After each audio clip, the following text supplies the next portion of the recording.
Yo, yo, hello. What is up, everybody? It's your girl.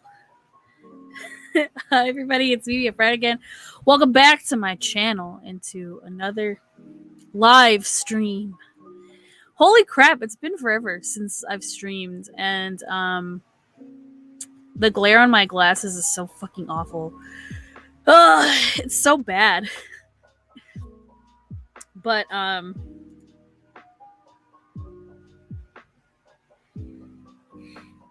like it's been a while because my hair is different. I got a haircut. And it's been raining. I have the air on because it is still a little bit hot. But it's been raining the past few days, and I've been loving it because it's been really hot. But yeah, my hair looks like this now. It usually looks a lot better when I'm not like, looking shit. But yeah, here we go, man. Give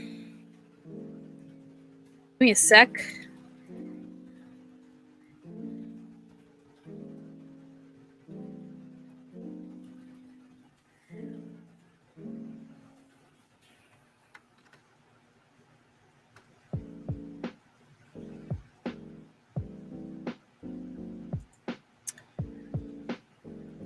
But yeah, so yeah, my hair, let me fix my hair actually. Oh shit, my brush is in the bathroom. Let me try to just fix my hair a little bit. But yeah, it's like it's this short now and it's got purple in it. That I forgot what it's called, barrelage. I don't remember what it's called, but it's like all through my hair. And the purple's already washing out. So I have to buy some more dye soon because I gotta fix it up. But let me quickly make a TikTok real fast. I hate your mom. Let me make a TikTok really quick so people will know that I'm live. Because like my iPhone 12, I got the purple one. Okay, anyways. Hey guys, it's me, your girl. I am live right now on my YouTube channel. If you just search up Mia Fran on YouTube, you will see that I am live right this second. We're going to be talking about the last 4 episodes of Fruits Basket and crying, maybe. I don't know, just discussing the entire series reboot as a whole and like the thoughts and everything. So yeah, tune in, youtube.com/Mia Fran, I think, or just go to YouTube and search up Mia Fran. If you go to my Twitter, the link to my YouTube is on there. And my Twitter is That's Mia. So it's the same as my TikTok. You just don't put a 93 at the end for Twitter, but That's Mia. Same icon as here on TikTok, and my icon is the same on YouTube as well. So that way you guys know that it is definitely me. So yeah, come join the chat right now. Hey guys. Okay, let me lower the volume on my phone so you're not hearing me talk what I just said live on stream. Okay,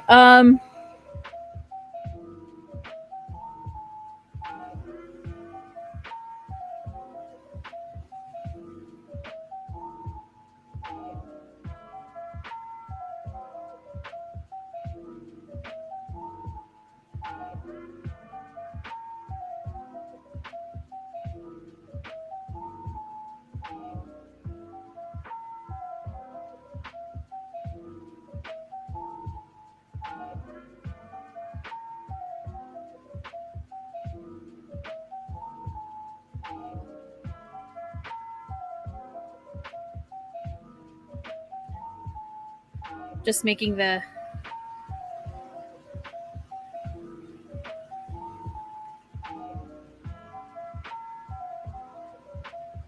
my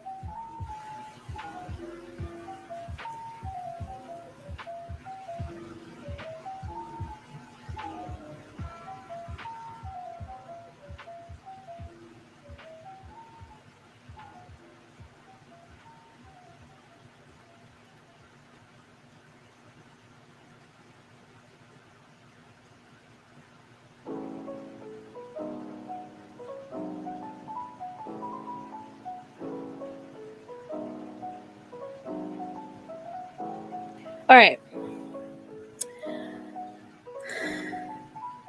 So, we still got like nobody watching, but that's fine.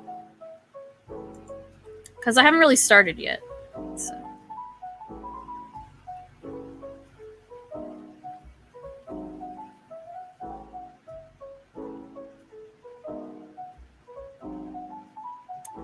But you know, it's fine because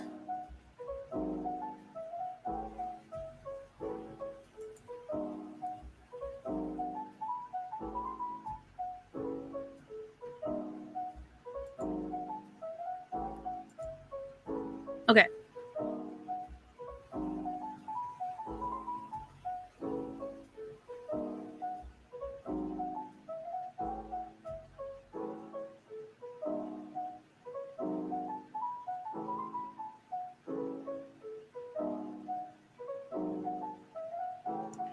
All right. Got my shit. Okay.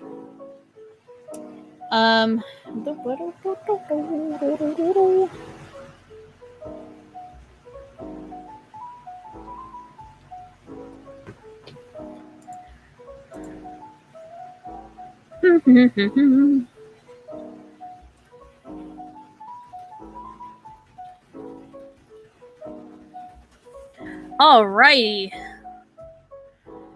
So I gotta look up what the last 4 episodes of Fruits Basket were called because I can't remember their titles. Look at me, not prepared at all. I am not prepared. Look at me, not prepared. Not ready to. Okay. Alrighty, okay. I got them here. I know what the 4 titles are of the last 4 episodes, so we're good. People who are watching this back after it's finished are probably going to be like, what are they talking about? Fruits Basket.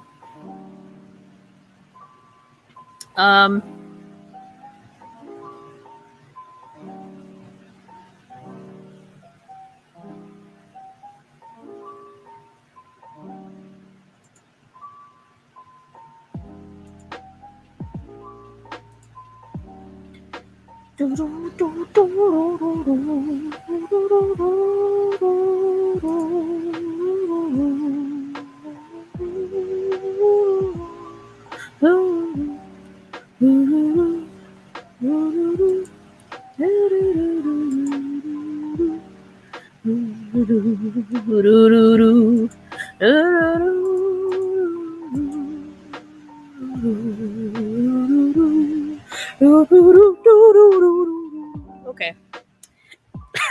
I'm dying. Lost in paradise. That's like stuck in my freaking head. It's stuck in my head and I can't get it out. Like, damn, bro. I should just rewatch Jujutsu Kaisen. I say that while I'm supposed to be talking about Fruits Basket. Okay, so how this is gonna work is I am going to just kind of like recap the last events from the last 4 episodes of Fruits Basket. So that way we can just kind of like how I do in my regular review videos. We just kind of like talk about what happens in the episode, and then we just go over everything.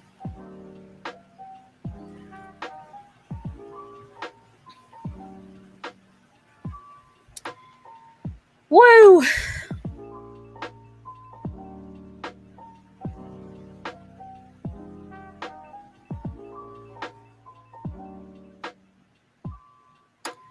Doo-doo.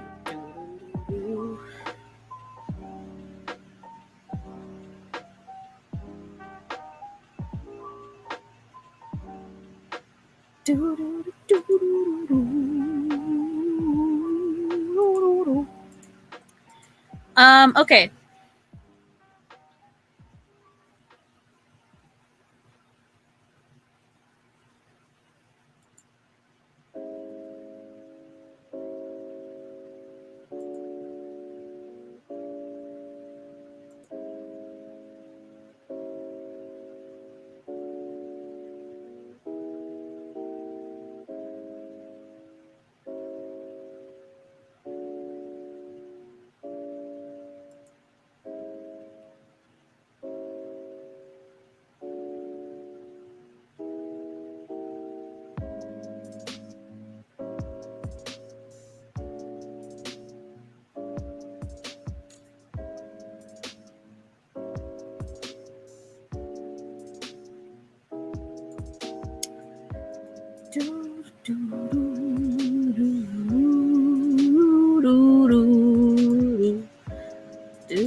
Okay.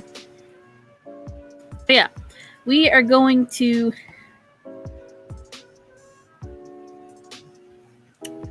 recap the last 4 episodes. So let's do that now. Why don't we?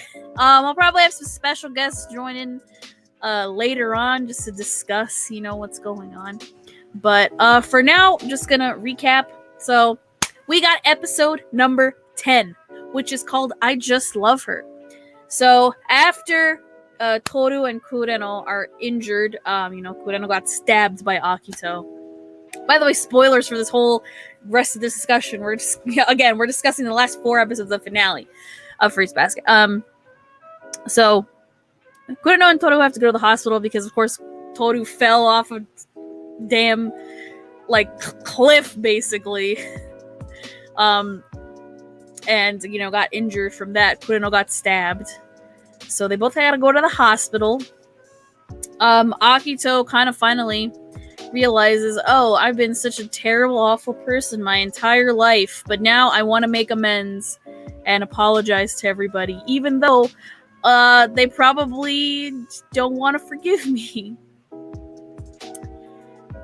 And so Akito goes to the hospital, apologizes for all the trouble that she caused to them. And we also get some really interesting revelations in this episode about Kyo, because he goes to his dad's house and basically confronts his dad, who of course is screaming at him the whole time because he's a crazy psycho. And he screams at Kyo and is blaming him for his mother's death, like, you're the reason she's dead, you should die too. But also he's like, oh no, please don't kill me. Like, he's afraid of him, even though Kyo is being very calm and collected. He's not fighting him physically. He's not screaming at his dad. Like, he is, Kyo is being very patient and kind and just very not himself. I guess it still is himself. He's grown as a person. He's learned that you don't have to always scream at the other person when you are trying to confront them about something. You can do it in a more compassionate, kind, and patient way. And it's not, you don't have to do it all the time, obviously, but Kyo is, he's always dealt with situations by screaming at the other person, so this time he's trying not to. Because he knows if he just screams at his dad, it's not going to make anything better. It's already, things are already bad between them. So he doesn't want to, continue that bad, energy. So, he's doing pretty good with this conversation with his dad, or whatever kind of conversation it could be. But we see the truth behind Kyo's mother unaliving herself, and I mean, he didn't do it. Obviously, he didn't actually do it to her. I think it was the stress that she was receiving from the rest of the family and Kyo's father, and just the situation. It was not good for her health mentally. So that's really what drove her to unalive herself. And Yuki also, we see some stuff with Yuki. Yuki realizes that he's in love with Machi, which, this has definitely been a relationship that I remember reading the manga and being kind of it's alright, Yuki is my favorite, obviously. I'm just yeah, Machi's there, she's fine. But I think the anime really did kind of highlight that she's a pretty good, she's a good other half for Yuki. And I've kind of stated that in previous review episodes, videos. So that's pretty, that's definitely a running element of their relationship. But Yuki finally realizes that he's in love with Machi, and it's very cute. it's very cute because obviously, he's like, no, I don't love Toru that way. Like, she's more like a mother to me, and she's in love with Kyo anyway. And he's like, Machi is the person that's always been looking for me, and she found me, and I found her. It's like we found each other, so like we're meant to be together.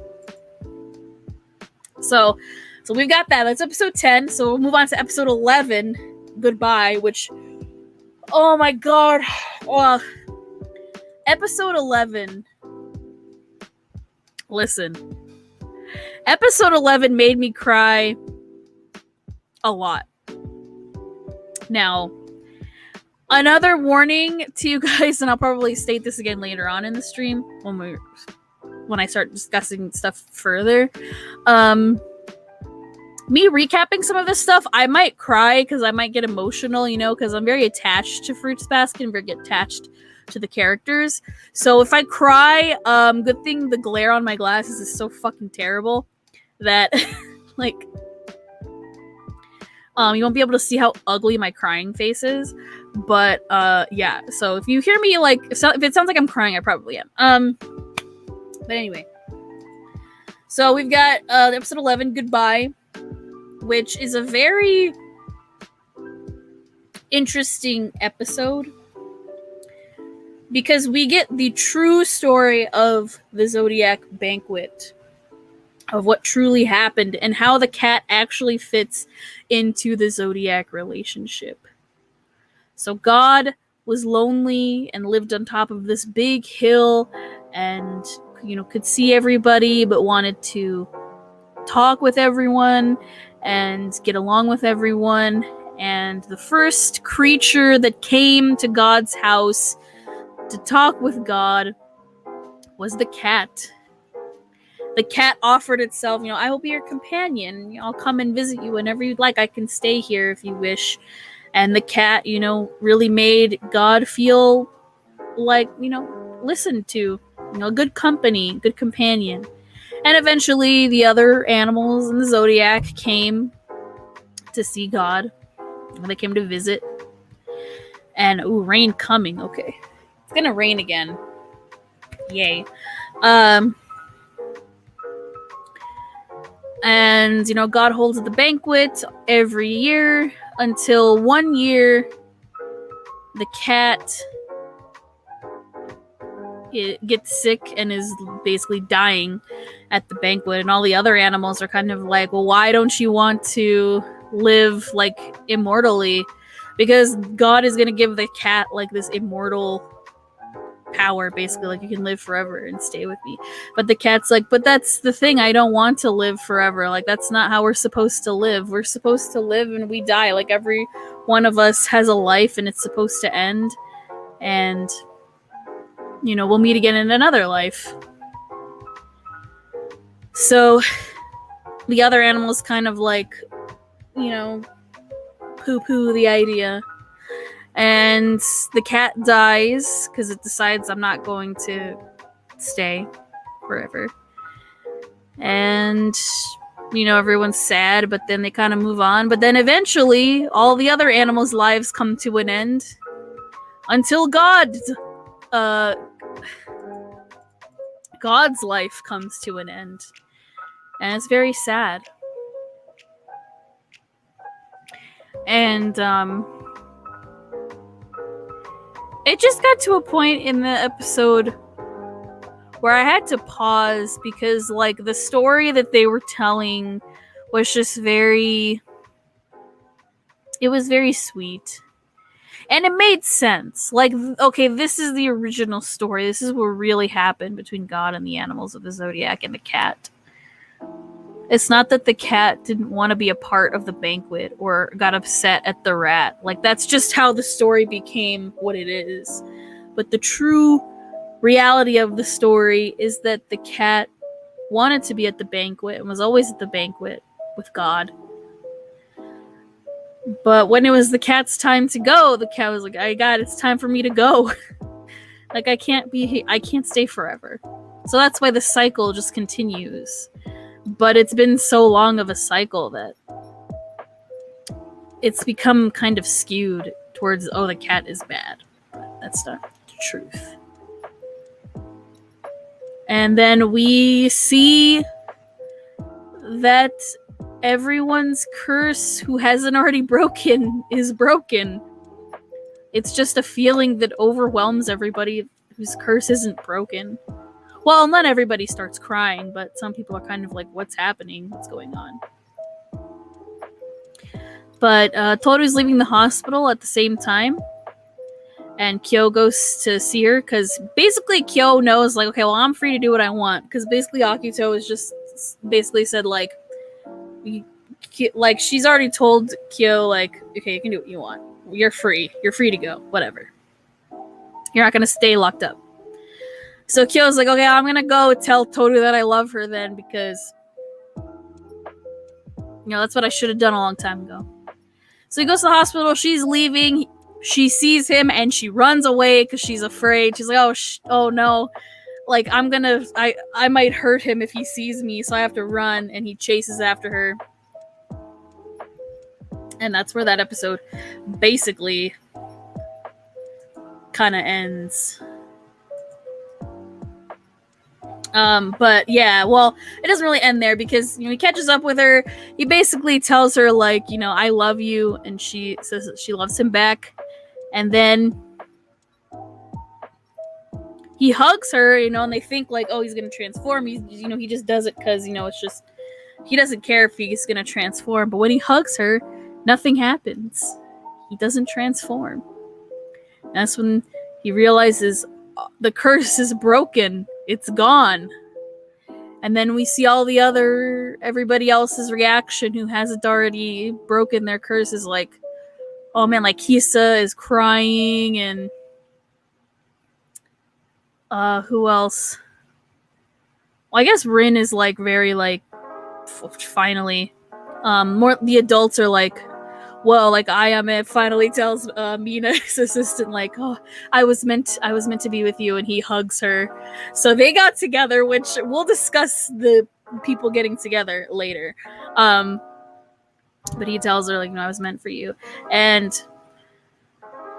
at the same time that this is happening, like, this is when Yuki is gonna go talk to Machi because she calls him, and he's like, immediately, like, that's when he realizes that he loves Machi. So he's like, oh, I gotta go see her, like, right now. He's like, where are you? I need to see you.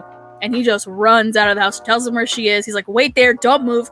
I'm gonna go see you. I need to see you. I have to talk to you. And she's kind of like, okay. So, we hear God say goodbye and thank you, because then they all finally realize the truth, basically. So that's episode 11. Now episode 12. Episode 12 of season 3 really, really broke me, like, a lot. So you can already hear I'm getting, like, choked up a little bit. So episode 12 is called You Fought Well. And the curse is broken, like, we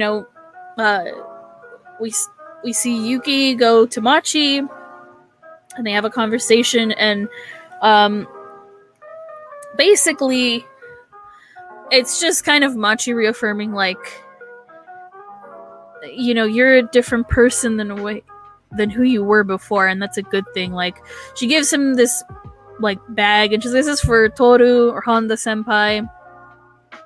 Like, it's a thank you for, taking care of you. And, they both kind of talk about how Toru, like, kind of brought them together, basically. Because Toru brought everyone together, and she's, like, affected everybody. And, they just kind of have a discussion about, like, I was the person, you were the person who came looking for me, and you found me, and I found you, and that's not gonna change. And they And then Yuki feels the curse breaking and he starts crying and he turns away and he's like, I'm really sorry. I don't mean to cry. But I just said goodbye to somebody that I'm never going to see again. And she asks him, like, really? You're never going to see this person again? And he says, yeah, I'm never, ever going to see this person again. His is like the last one to break for like dramatic effect. And, yeah, so that happens. And then, they kiss, they embrace. The bystanders in the background are like watching this happen, and I was like, can you people in the background like mind your business? But okay. So they become a couple basically. They're like boyfriend girlfriend now because they kiss and whatever. And then we cut to like all the Zodiac members are coming to the Soma estate together, because their curses are broken. So they're kind of like, well, what are we gonna do now? And it's like they've been invited, because Akito's got to tell them something.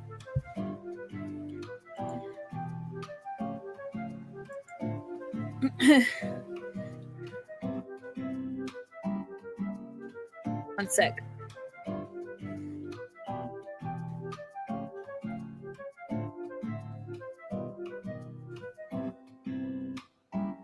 Okay. My bad. So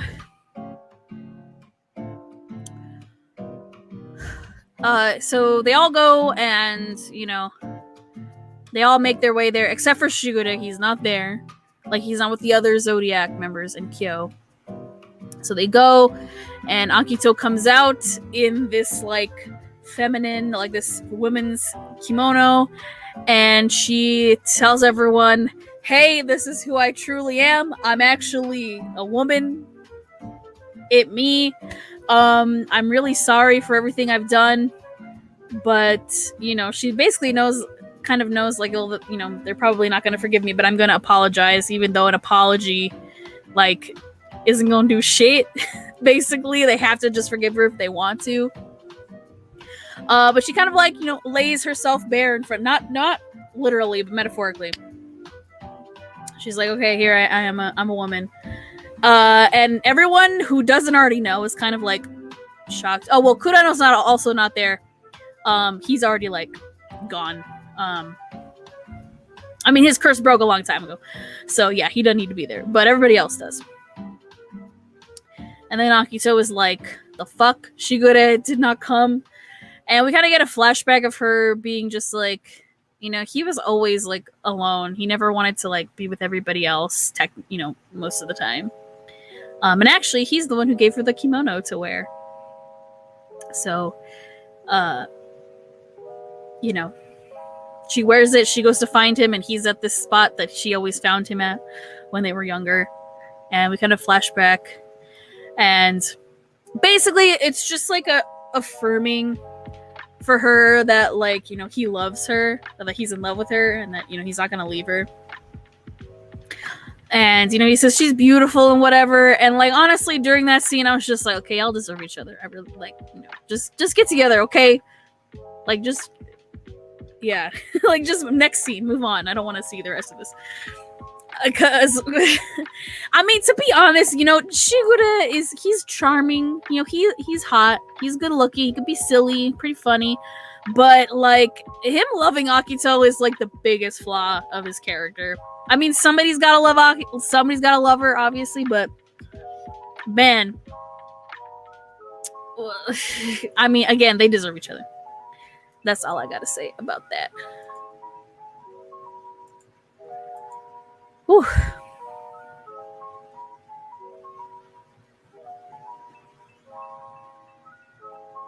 Do, do, do.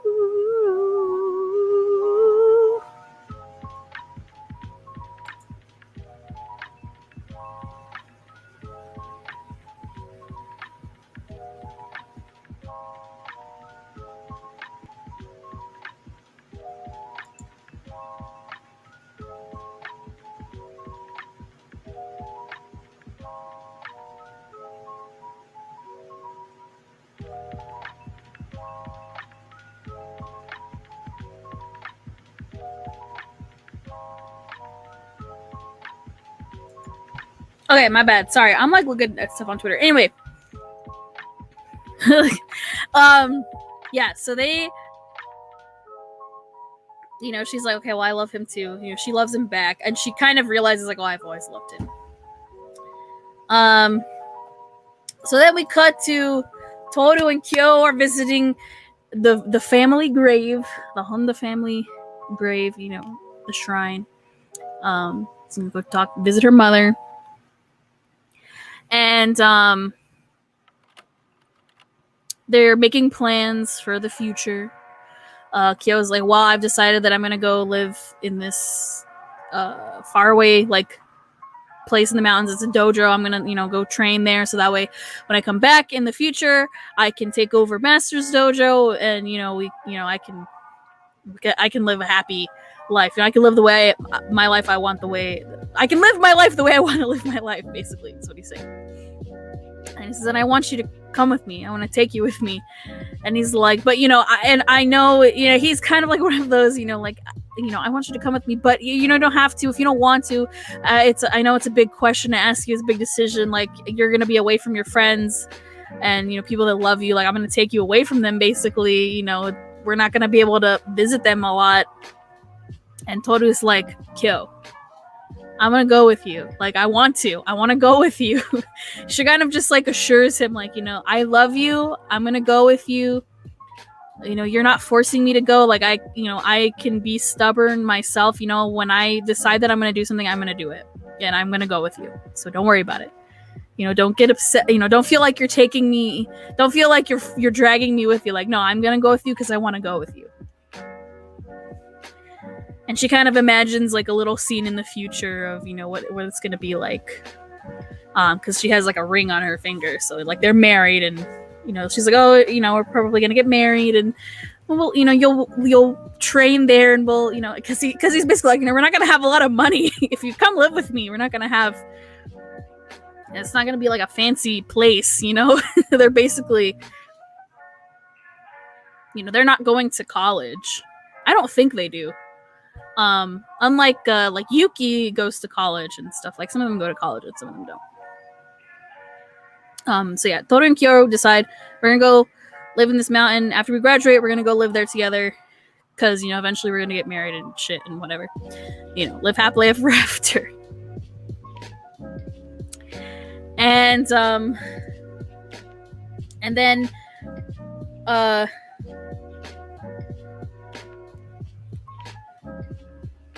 then the most surprising thing, I guess it wasn't surprising, but it just kind of if you're not expecting it, it's gonna come out of nowhere.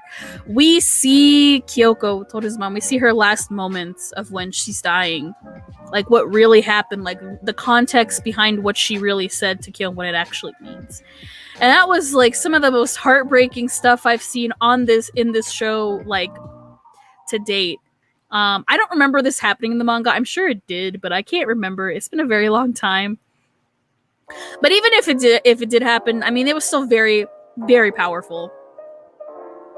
Because she's like, oh my god, I'm dying.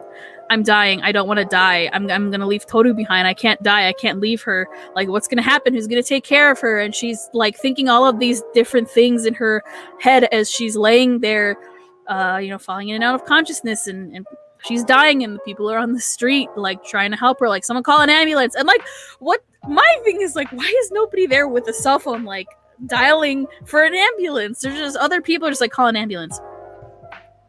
And I guess it was a taxi that hit her. Don't know if the driver survived, but yeah, they show that for a split second, and you just kind of see her last moments of what she's thinking about. And she sees Kyo and she recognizes him, and she's like, take care of her. You need to take care of her. If you meet her again, please take care of her. Please, somebody take care of her, because she worries about her. And we kind of flash back a little bit through she recognizes him because he's that kid from before, and then she finally dies. We see the light leave her eyes. like we see her breathing stop, and the light in her eyes kind of dies. Her eyes go dark, so she's dead. And then she wakes up basically like in the water, in the sea, in the ocean, like on the shore somewhere. But when she gets up, she's like younger. Okay, I'm gonna cry. I'm starting to cry. But she's like younger. She has her long hair again, so she's like, I guess this is what she looked like when she first met Toru's dad, Kazuya.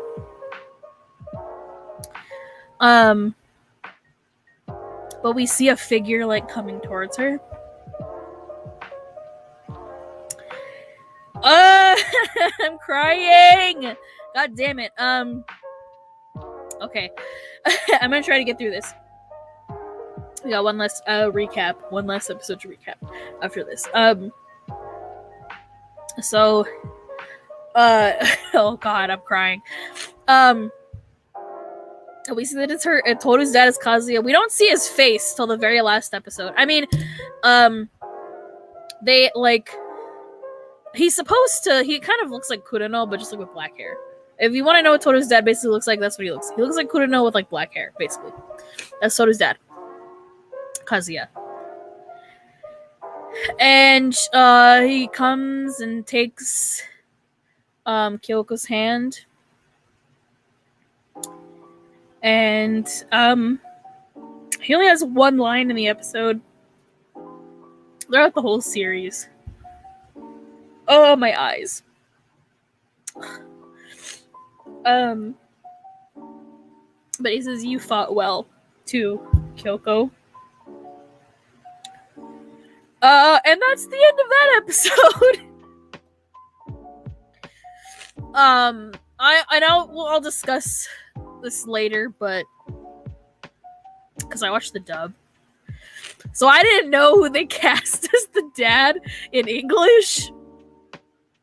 So like, I'm sitting there crying, and then I hear freaking J. Michael Tatum say, "You fought well," and I just start bawling. Like, I gasped, and then I just started bawling. I was like, oh my god, he's her dad. So yeah, I mean, well, who else were you gonna cast in English? So that's episode 12, right? 12, yeah, 12. So that's why it's called You Fought Well. And then the final episode, the finale. I might start crying again. Who knows?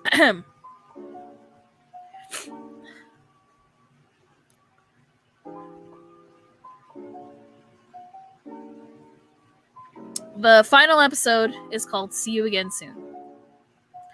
So it's episode 13 of season 3, the finale of the whole series. So we see that our main group of 5,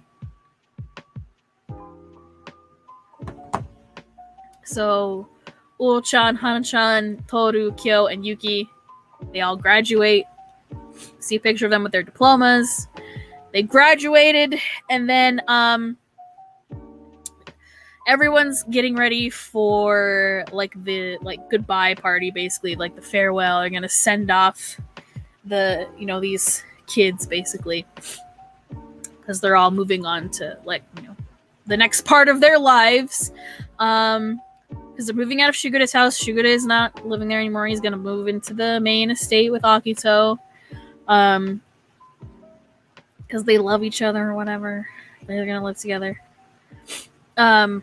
So they're cleaning out their rooms in the house. Like, Yuki is gonna go to a school in like another town. Like a few hours away. He's got an apartment there. Like, he's gonna live by himself, and he kind of is talking to Manabe about it. They're just hanging out, chilling. And then Yuki gives Machi later on, like in a later part, he gives her a spare key to his apartment, like when he's gonna live there. He's like, here, you can have this. So, you can come visit me whenever you want. So like, this is your key to my apartment. Because they're not gonna be able to see each other all the time anymore. So she's like, thank you. And then they kiss and it's all cute and whatever. And then Toto and Kyo are like cleaning out their rooms and kind of just discussing like, how they first met. It's all cute. They're meet cute. Like, I remember our meet cute when you fell through my ceiling, fell through my roof, and then I fell and you transformed and the other two transformed and this whole mess started. Like, wow, remember when that happened? And then Kyo's like, yeah, like, I can't believe that happened. And we do get some scenes from the manga that are like specifically, discussing the other characters when they're not around. So like Kagura and Ritsu are talking about it. Like, Ritsu is now not cross-dressing anymore. Like, he's dressing in male clothes. He cut his hair. And Kagura is like talking to him. They're talking about, are you gonna go to the party? And Kagura's like, yeah, I'm not doing it for Toru though. I'm gonna go for Kyo because I want him to be happy. But like, obviously she wants them all to be happy. And she asks Ritsu like, oh, are you gonna marry Shigoda's editor? Because Shigoda's not gonna be a novelist anymore. He's not gonna write saucy novels anymore, I guess. Oh well. But yeah, Ritsu's like, oh my god, I don't deserve her. Like, even if I wanted to ask her, like, she would probably say no.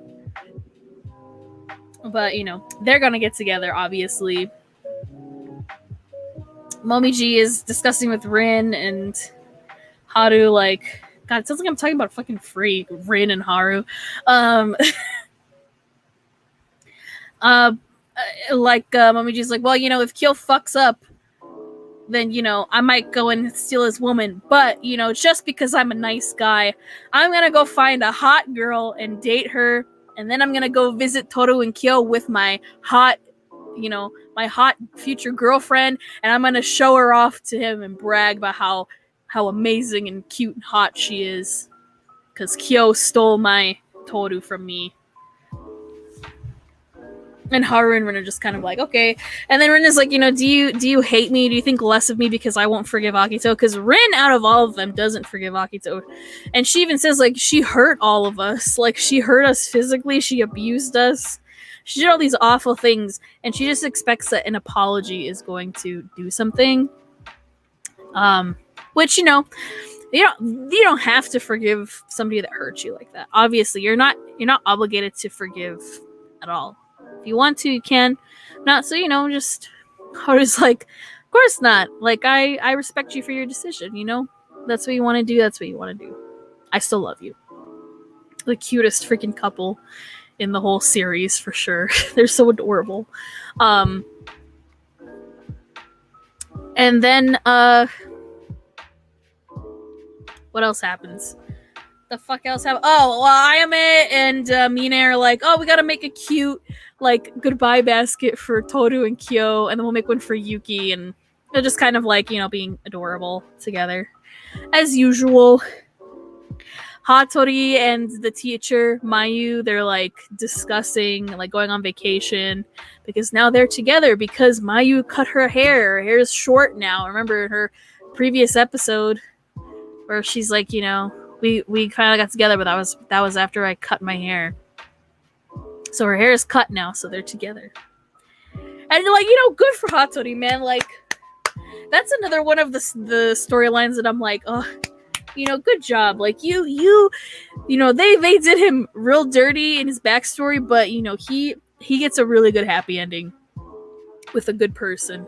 I love their teacher. Their teacher is great. And she's, like, perfect for Hattori. Like, they, like, play off each other really well. Oh, who else? Kisa and Hiro, they're still, like, in middle school, basically. So they're just kind of, like, the same. But not really, Like, Kisa's kind of like, well, I'm gonna miss Toru and everybody, but I'm gonna try to be strong. And then Hiro kind of stops and is like, no, if you want to cry during the thing, like, you can cry all you want. It's okay. Like, I'll be there to help you and protect you. Like, if you cry, it's fine. So, obviously, they'll probably get together when they're older. Yeah, it was very cute. And then, of course, we gotta go to fucking Kurano and Uo-chan, and they're talking on the phone because Kurano is actually out, like, in the countryside and the, like, beach side, I guess. It's like a nice house. Kind of empty, but we can see when we cut to Uo-chan that she's, like, talking to him on the phone, and she's got her stuff packed up. So she's gonna go live with him in this beautiful, like, seaside house. And oh man, when I saw them and I had to pause it because I was like, oh my god, that's the house. They're gonna live in together. And I was just crying to myself. But I was like, oh my god, that's the house that they're gonna go live in together. It's so cute. So yeah, they're gonna go live together in that, like, nice house on the beach or by the water. Has a nice view. He's got a cane, so I guess Akito stabbing him really fucked him up a little bit.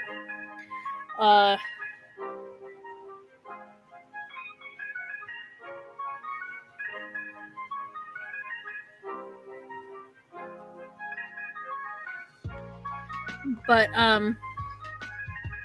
yeah. So that's what happened there, and then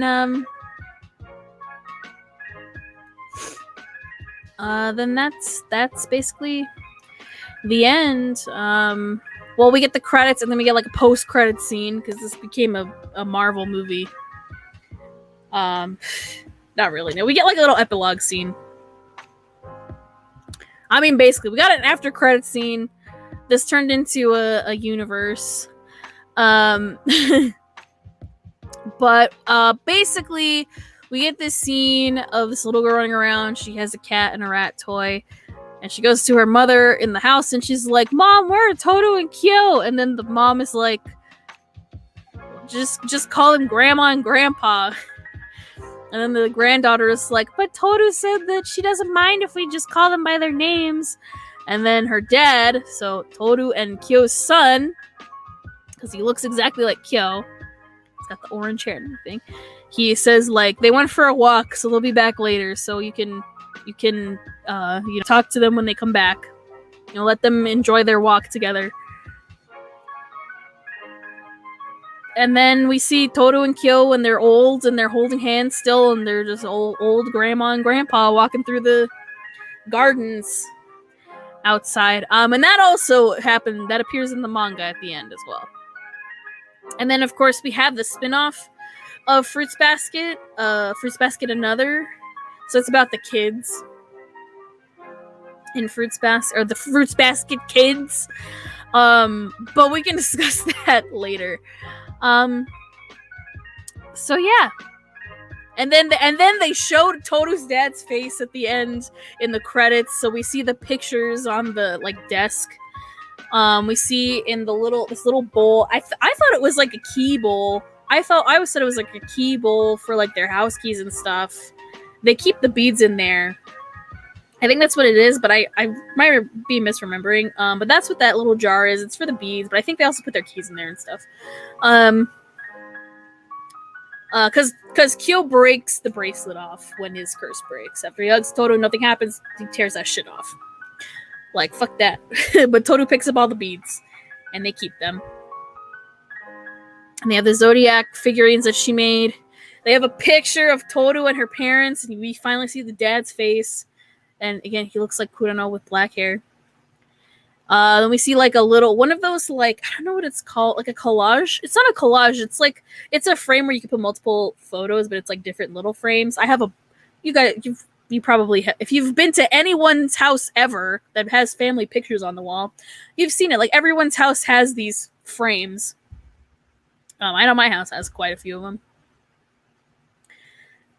But I gotta play my music. Aesthetic music? No copyright? Ooh, nice. Okay. Anyways, my bad. I had to play my music again. I had to play some more music. Okay. So we see pictures in this other frame, and it's one of Kyo, like, in high school. I'm pretty sure that's Kyo, not their son. Or maybe it is their son. I don't know. It's either Kyo or their son. There's one of Kyo when he's little, one of Toru when she's like a baby, and then we have a picture of the three of them. So Toru, Kyo, and their son Hajime. That's his name. It's Hajime. And then this other picture. I'm pretty sure it's their wedding photo. Toru and Kyo. So it's a cute little family pictures on this little desk. So I guess it's like at the front of the house, the little desk where you put your keys and shit, It's like that. That's where their shit is. That's where they keep it. At the front of the house. So when you leave, it's the last thing you see. When you come in, it's the first thing you see. Because they're that kind of family. But yeah, that's pretty much the recap of all 4 episodes. It only took me a little bit less than an hour to do so. But I cried, so that's cool.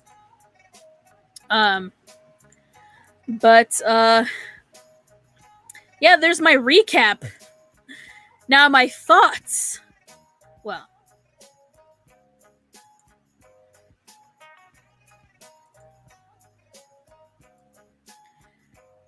my thoughts.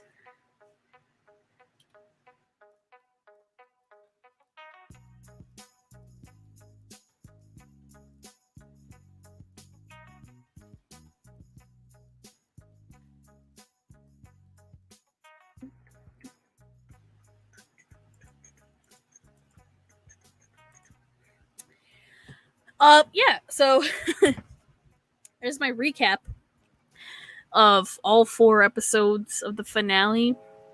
Quite a journey we've made. Quite a journey we've made in Fruits Basket. But my overall thoughts, I mean, it's Fruits Basket. It's been one of my favorite series since like middle school. And I was in middle school from like 2005 to 2008, so like the manga was still going on during that time, like still updating. And yeah, it was very impressionable on me, I think. Like I wanted to meet my own Yuki Soma. But yeah, I mean, he's like one of my first big anime manga crushes, and still is, of all time. I mean, Kurano is also up there, He's my more adult one because he's an adult. But he's up there as well. I mean, all the Somas are attractive, so if you pick any of them as your anime crush, you're good because they're all attractive. But like, it's been a wild ride. When the reboot was first announced, I kind of didn't know what to expect. I didn't know like what was gonna be. Like, I didn't know what my expectations were gonna be, because I guess my expectations were like as low as the original anime. Is like, okay, like it's just gonna be like the same thing, just with more story afterward. Because the first original adapted anime series from 2001. Holy shit, I can't believe it. Oh my god, 20 years ago. Oh Jesus, that's 20 years. Holy shit. From 2001. I mean, it ends when Kyo's true form happens, and Toru's just like, "Oh, you're great. I don't care that you're ugly and you smell." In your true form is basically the end. It's just like, okay, cool. I found somebody who doesn't hate me, and then that was the end. And it's just like, oh, okay, well, I expect the first season to be like that, and it is. For the most part, I mean, the character designs are updated and the music's nicer. I think the way the story progresses is a lot better. It's a lot more it's paced better than the original.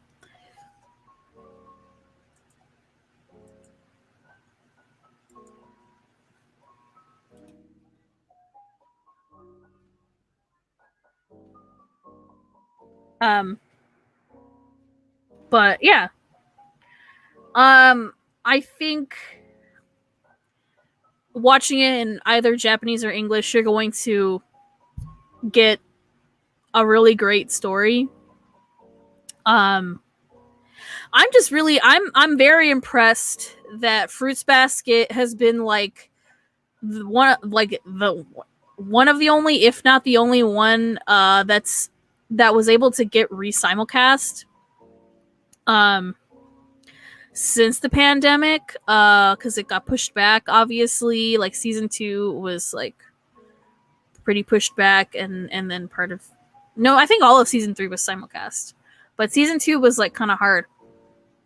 But I really appreciate all the work that like Caitlin Glass, who directed the English dub, and like all the producers and stuff, like everybody, all the work that they put in just so this third season could get simulcast, even though we're still in a pandemic technically.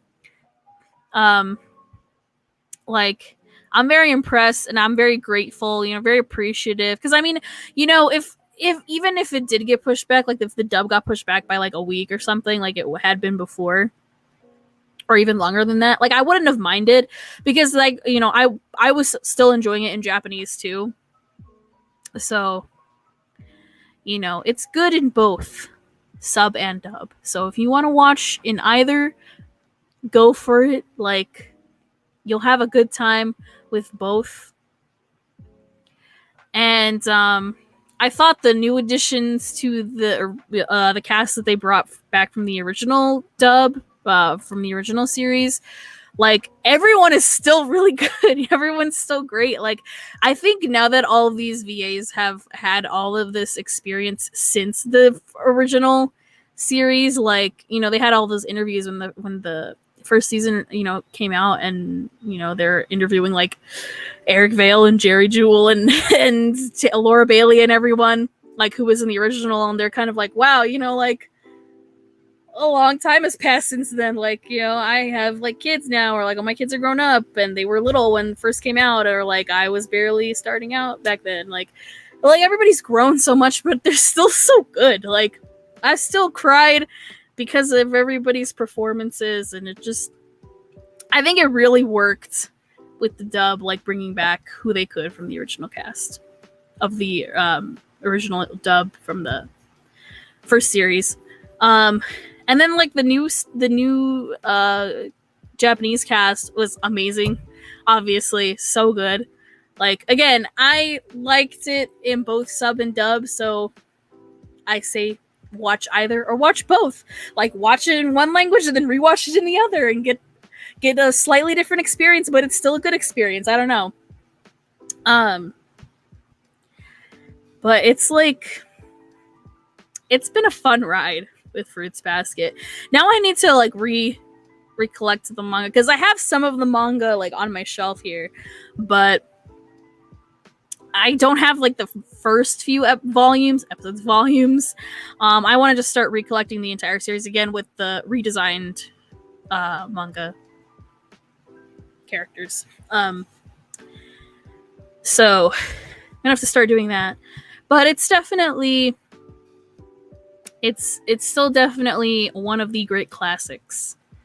And I think having the mangaka like drawing those special like episode specific like drawings every week, and then like she also had like all of the drawings at the end, like all the stills you see, the images at the end of season 3's like end credits, like that's all by the mangaka. Like, she drew all of that for the anime. So like, I remember the first time I saw that was season 3, and I just started crying. I was like, oh my god, that's all their anime or their manga designs. But yeah. So, is it raining again? It says it is, but it's not outside of maybe it is somewhere else. Maybe it'll rain. I think it is raining, actually. Anyways. But it's been a fun, wild ride with Fruits Basket. Again, it is one of the great shoujo classics, I think, of the 21st century. I mean, I know it started in like the late 90s, but it finished in the 21st century. It finished, in the new millennium. So I would say it's more of a new millennium, like a 21st century series, more than a 20th century one, even though it started in the late 90s. But still, But I also think that like a reboot like this really shows you that, you know, older series, like older shoujo series that maybe only got like one freaking season, like you can just reboot it and then do the whole series and do it better. Like update your character designs, like kind of, you know, just set it in modern time. You don't have to like hammer that in, like, you know, they set it, you know, in more modern time. Like everybody has like they have cell phones, you know, they have like smartphones, you know. But that didn't like put a damper on the story. It was just like, oh, okay. It's taking place more in like modern times.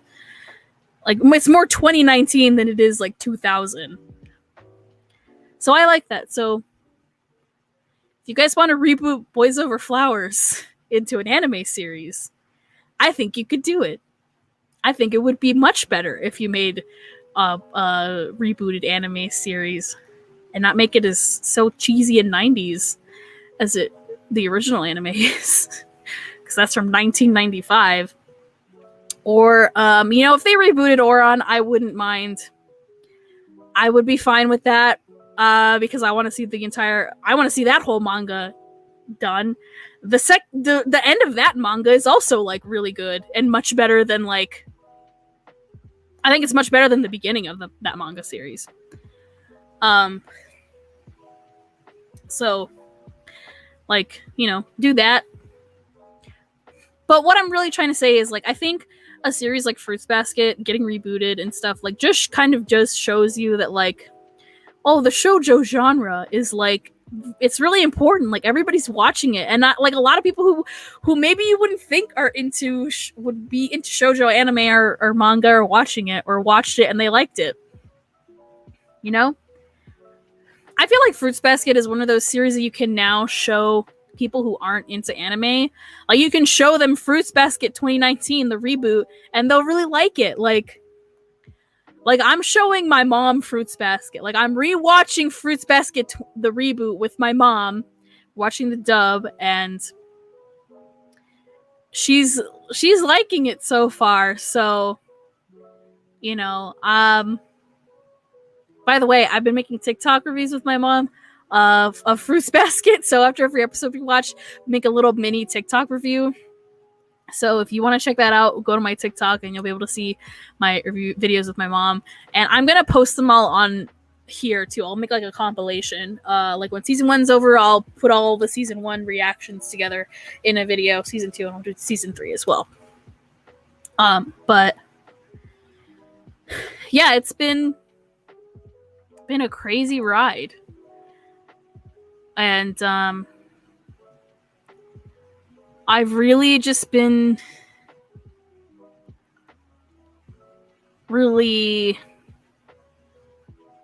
I'm sad. I'm sad that it's over. Like, what am I gonna watch next week? You know, I guess I might as well start something else.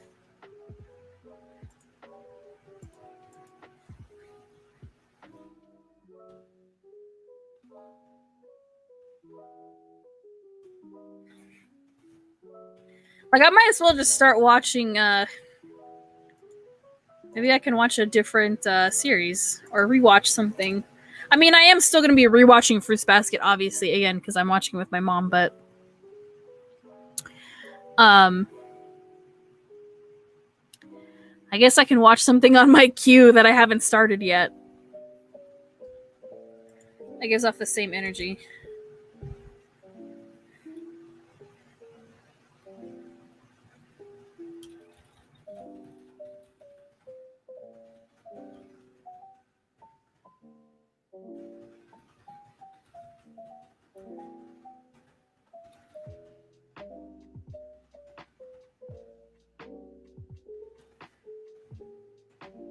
Whoa, okay.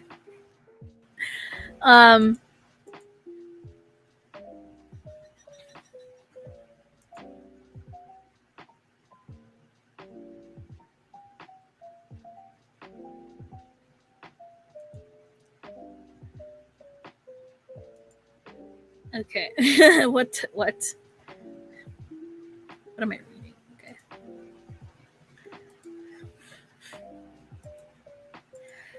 But yeah, this those are my general thoughts. I mean, of course, we can go into detail in a little bit. I mean, I don't have any comments coming in, but once I get my possibly two guests in here, we can just have a discussion live. You know.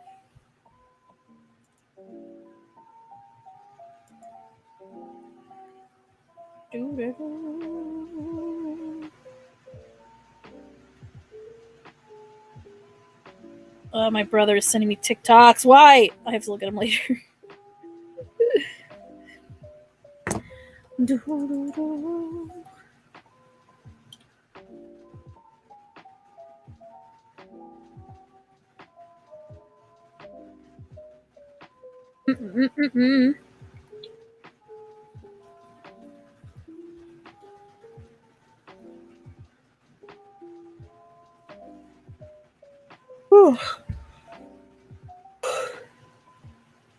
Excuse me. Oh, I'm yawning.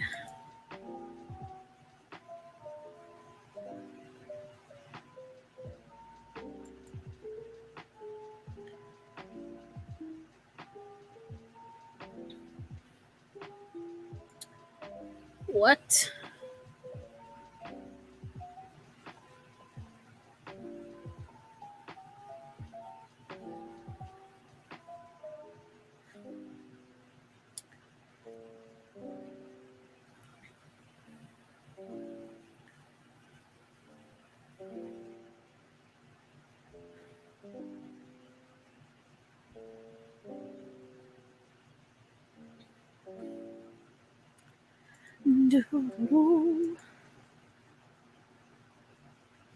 Man, this music I chose is pretty nice. It fits, I think. It fits well with what we're discussing.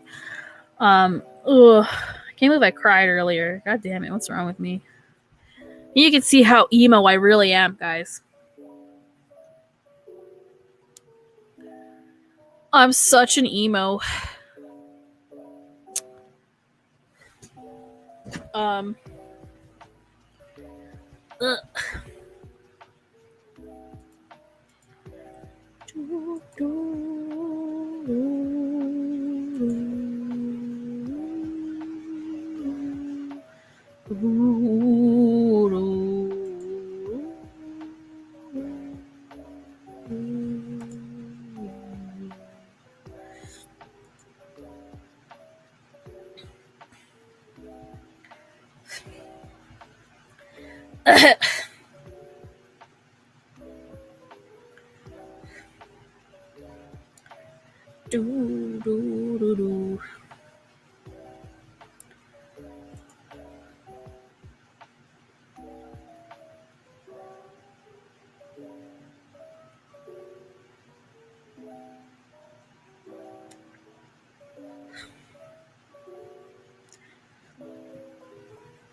I'm taking a break real quick before I have some people come in.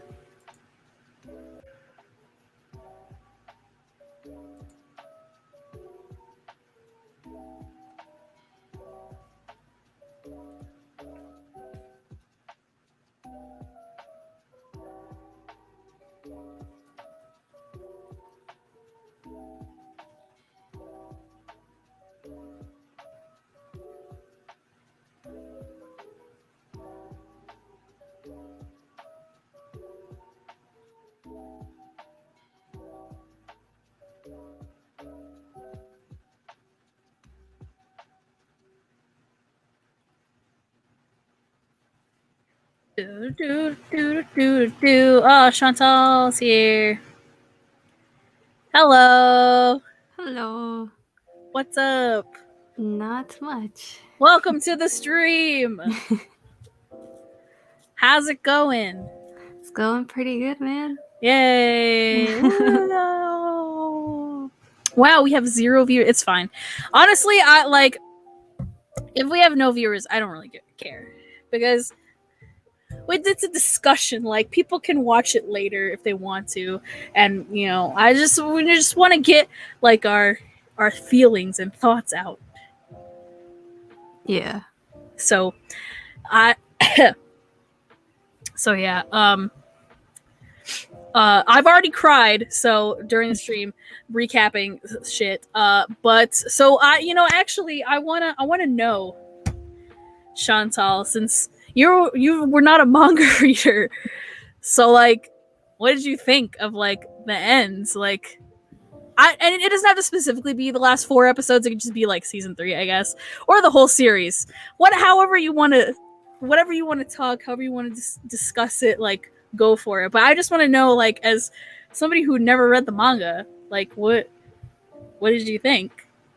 It was pretty good. I mean, it's interesting to see it like from the beginning of end, but like it's something I've talked about like with another TikToker though, because I was talking to her in her live chat.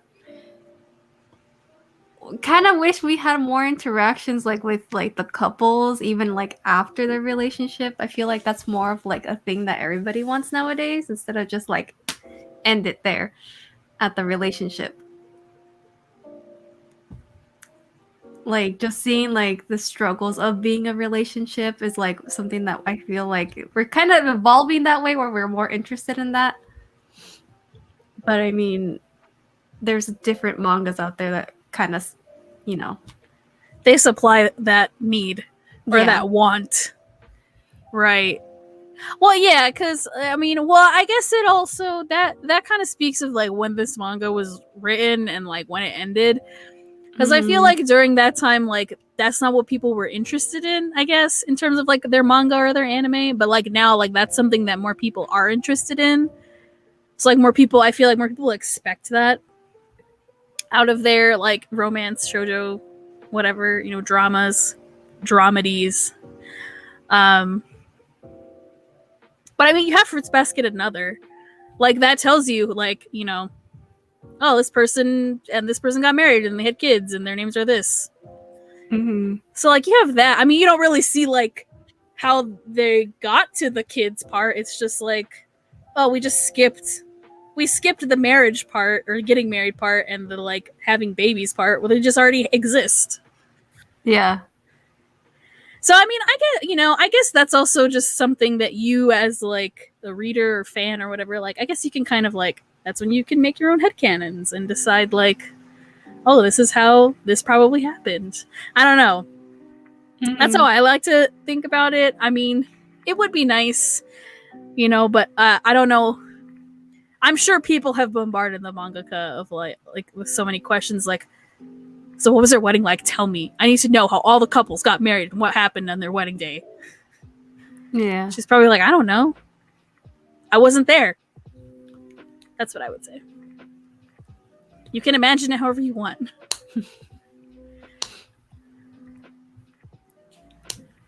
Then there was another thing we were talking about, which was like, because we were just discussing like, because I think she was also an anime only, and she recently started picking up the manga. And like, she had a bunch of questions. I was like, I have no idea, but those are good questions. But one of the questions we were talking about was between Kana and Hattori. And she was like, would Kana get her memories back now that it's over and he's free from the curse? But someone said, like, well, that was like a family past thing that got passed down through him. It's not like supernatural, really. The memory wiping. Well, and they even say like it's more like hypnotism. It's not like it's like a form of he like basically like hypnotized her. He didn't actually like erase her memories completely. Like they're just like hidden basically. Like she was hypnotized to like not remember them. Yeah. So like maybe I don't know why you would want to, but if he reversed it, then I guess he could do that if it's just hypnotizing. But like, why would you want to do that? She's living her life with somebody else, and he's with the damn teacher. Like, let him be. I know. I guess because a lot of us, I was like, yeah, I would have liked to see him with Kana. Like as much as I do like Mayu, but I think that it also falls because we didn't get to see like that relationship develop either. And then knowing that Mayu is her best friend, it's kind of like, dude, there's the girl code though. Even though Kana has no memory, but still, it's kind of like, Yeah. Well, I think it's also one of those things of like, my first love was not my true love kind of thing. Like, I think it's more like he loved Kana, obviously, like she was his like first love or whatever, but like he wasn't meant to be with her, I guess. Like Mayu was actually like his actual endgame relationship. Like that's just how I guess the fate decided. I don't know.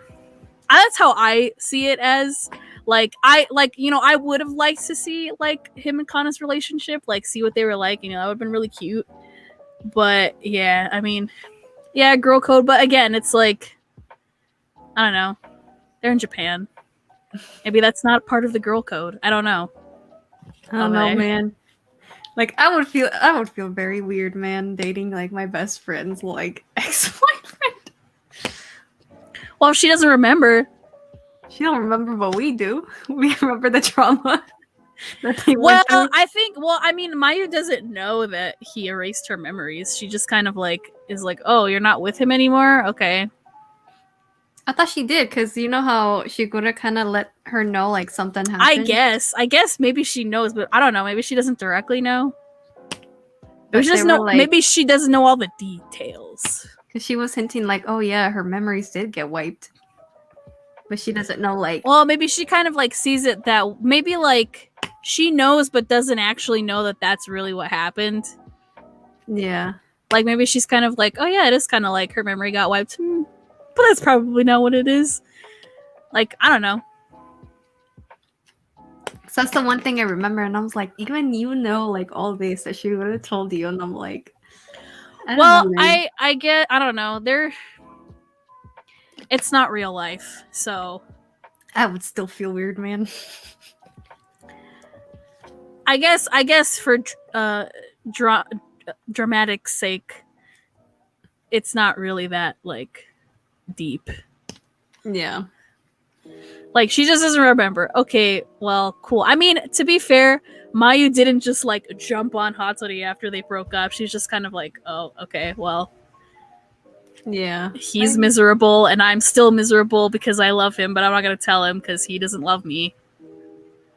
Yeah. Like, to be fair, she tried to like forget about it and distance herself, but then he came back into her life, so it's kind of like, oh, well, shit. It just goes back to like, you can have more than one soulmate. Yeah. We saw that with Boys Over Flowers. Yeah. By the way, I'm sorry I haven't posted the episode. It's just in general for everybody.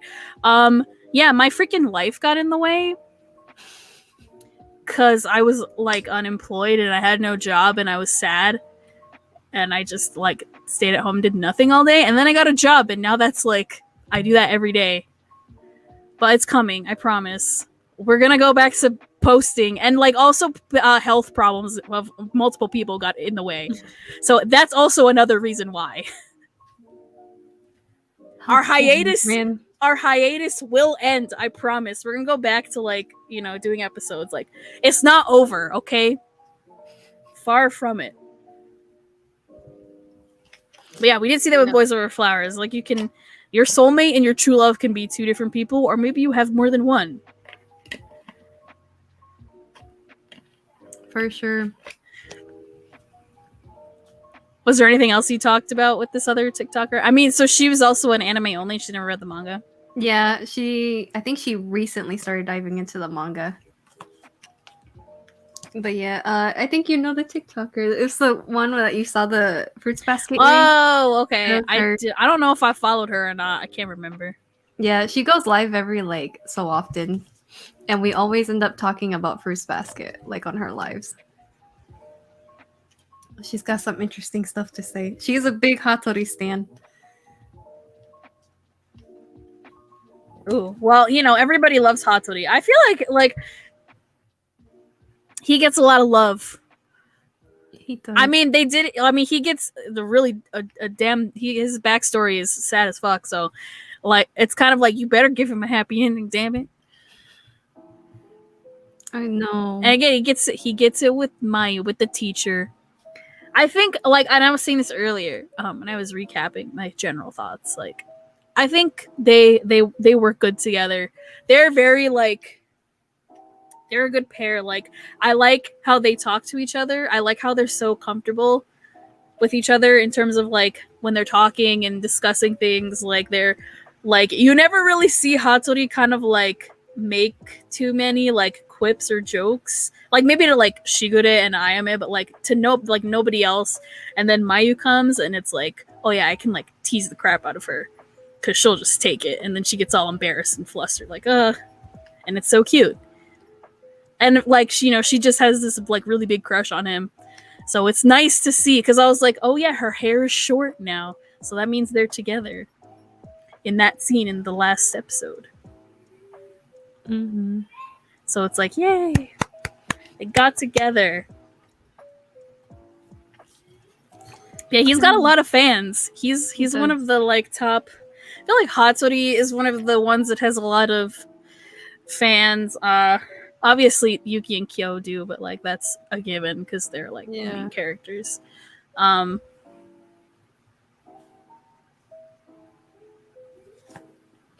mean, that's cool. That's cool that she's a Hattori fan. That's nice. I appreciate that. Yeah, dude. And then there's stuff with Shigure, man. Oh yeah, so like how do you feel? Because you were like a Shigure fan, right? Like at the beginning. Yes, since like the Fruits Basket 01, I was a Shigure fan until like somebody, and we've talked about this multiple times, like hinting what happened. But basically, now that this is over, I can talk about it freely. Yeah, go for it and release your feelings. So basically what happened was somebody posted like a little review on their Tumblr. And I was like, oh, this is a nice little review. And then because they were talking about like Hattori and Mayu, why Hattori like doesn't like Shigure. And then they go in, oh, it's because of Akito, and Akito's a woman, and blah, blah. I'm just like, excuse me? And they didn't even tag their thing until like, I think like a day later. Then they tagged it was a spoiler on their post. Like they edited it. I was like, y'all could have done that before. And then they started talking about how Shigure was sleeping with Agito and all this other stuff, and I was like, hold up. Wait. It was too much for me to process, so I had to ask me for confirmation. I was like, is this true? And she told me it was true. I needed a whole, like, maybe the whole season to process. Yeah, I know. It's like I feel like people who didn't read the manga and they just watched like the original 01 anime, they're like, oh yeah, I love Shigure. He's so funny. High school girls, haha, he's so pervy and so silly, but like he's still cute, blah blah blah. And then you watch the reboot and you're like, wait, what the fuck is happening? Why is he like talking so like sinisterly? Like what the fuck does he mean? And then you see like throughout the whole thing, you're like, oh, okay, he's just like weirdly in love with Akito, like extremely like in love, like wants to be with her so bad, but like the things aren't working out the way that he wants, and Akito is not kind of realizing it, so he's got to be like a bastard. And it's just like, I don't think he's hot anymore. Like he's hot in looks, but like I don't want to like him anymore. He plummeted down to the list a little bit. He used to be number 1 and now he's not. He's number 12. Damn it, Shigure. Like, I still love him because it's kind of hard not to like him. Yeah. But like, I'm like, god damn it. Why Akito of all people, man? But I mean, everything that those two went through, I guess I get it. but at the same time, I'm like, dude, you can do so much I- better. I mean, yeah. Well, I mean, like when you really do like kind of think about it, and when they show you in the in the anime, like, you know, like he's loved her since like she was conceived, basically. Like it just was like a thing, I guess. Like he just kind of knew, and then when they were growing up, like he was like trying to show her how he felt the whole time, but like I don't know, went about it in a dumbass way. He tried to, but Akito got swept up in the being a god. Yeah, that also didn't help. But whatever, you know what? They deserve each other. They're both kind of terrible people. They can be together. It's fine. I said that earlier, like when they were when they're talking in the last episode, and he's like, "Oh, you're beautiful." Blah blah. I was like, "Just can you go on to the next scene? I don't give a crap anymore." I know they deserve each other. Go to the next people. I don't care. I mean, she looked nice in that dress, with her hair and the hat. I'm like, okay, she looks cute, but then I'm like, but that doesn't look like Akito anymore. Because I'm so used to her looking the way she does like throughout the whole series. So like her in a dress and then like with longer hair, it's just kind of like, okay, weird, but all right. She looked a lot different. Yeah. And then she's like, yeah, I'm not going to go to their thing. And I'm like, good, you probably shouldn't, because half the people that are going to go probably hate you still. At least at the end of it, you can kind of tell Akito's definitely changed. And Yeah. is, like, in a better mental state. Yeah, she's in a better mental state. I mean, her and Shigure, they have a son together, so. The son looks so much like Akito. Yeah. Poor kid. And they named him Shiki. Why? Why? I hate that. I don't like that name. I'm sure it means something, but like, y'all couldn't give him a better name? Because like Todo and Kyo named their son Hajime. Like that's a cool name. I think Machi and Kyo or Yuki's son what's his name? Mitsuki? Mitsuki, yeah. Mitsuki. Haru and Rin have twins, and they're named Sora and Riku. Love that. That's not a Kingdom Hearts reference, by the way. Like, those are their names. It just so happens because it means freaking sky and land. So, yeah. I don't remember. Do they say what Momiji's daughter's name is? I can't remember. I don't think so. I think they do, but I don't remember her name. But Momiji goes off and probably marries some hot lady. I don't know. I loved in the last episode where he's like, I'm gonna get a hot girlfriend and I'm gonna go visit Kyo and Todo. I'm gonna brag in front of them. Cause Kyo took my girl. Yeah. I'm gonna brag. And another, we just see the daughter and Momo grown up. Picking up her niece. Yes, and by the way, Momo does learn that Momiji is her brother, and I think the mom also realizes that he's her son. I think, if I remember correctly. But I know at least that this like Momo is like, oh yeah, you're my brother. Yeah, she's like, I'm not stupid. It's pretty freaking obvious when Momiji looks like their mom. It's so sad, man. Hanajima marries some foreign man in the future, and I'm like, good for you, honey. My goth queen. She married a handsome foreign man. Some European guy, probably. I think. Like a rich European guy. And Uo-chan and Kureno got to live in the countryside together. That's all that matters to me. They got to be together. The one thing that I've always been like really kind of like about is like we don't know what happens with like Kaguya. Like did she meet anybody? She's the only one out of literally everybody. Because like even again like in another like you know that okay Momiji had a kid with somebody and like you know everybody has kids with each other. But Kaguya they're just like fuck you. Poor girl. I was crying really hard for her. I was like, damn, man, that sucks. like, Unrequited.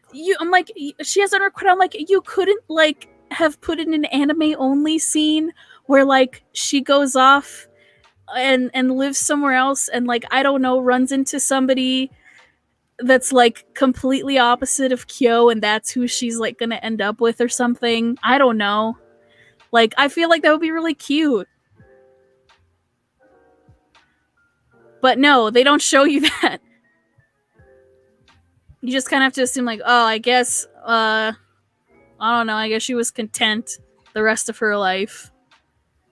Maybe sad. I know, dude.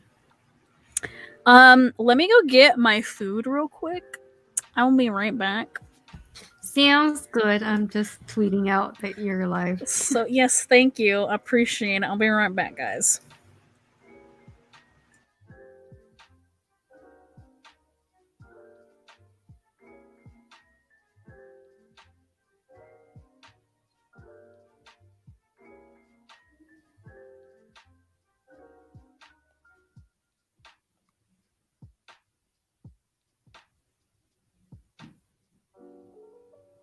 Okay, I tweeted.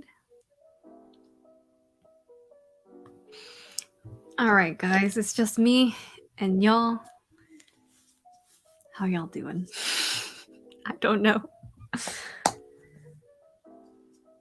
Time is it? I had to take my medication in a little bit.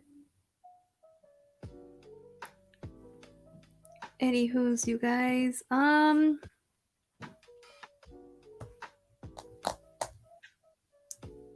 I think Danny was supposed to join us, but I know she's busy. Being a mom duties come first.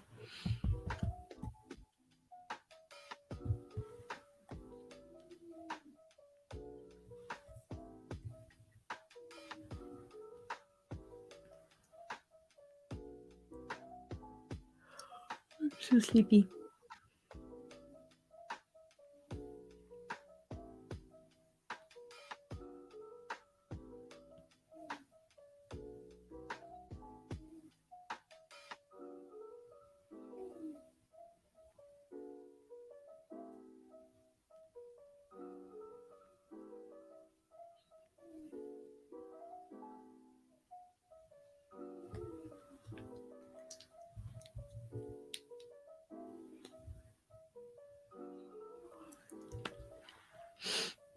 I am sleepy, you guys.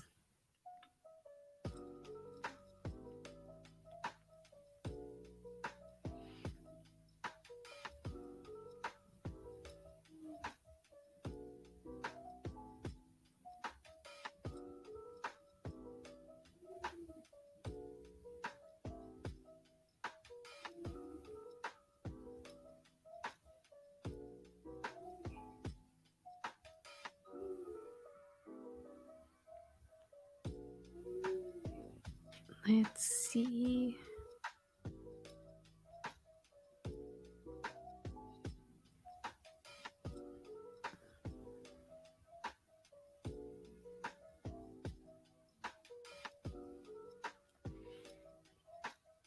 Anybody excited for Tears of Themis? I am. We're, I think, a month away. Yeah, a month away.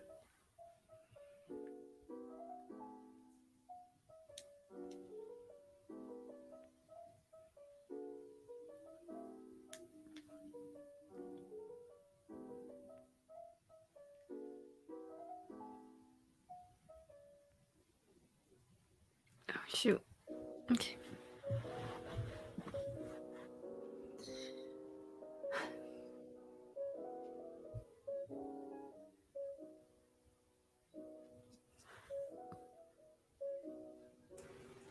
Okay, I'm back.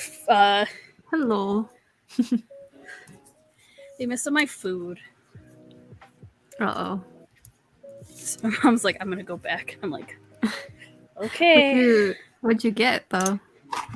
We got Whataburger, so they messed up my burger.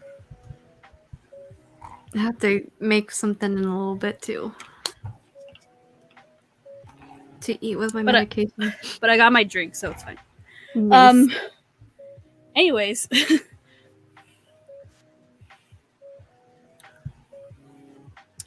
What were we talking about? We were talking about Shigure. And Oh, yeah. Akiko. They deserve each other.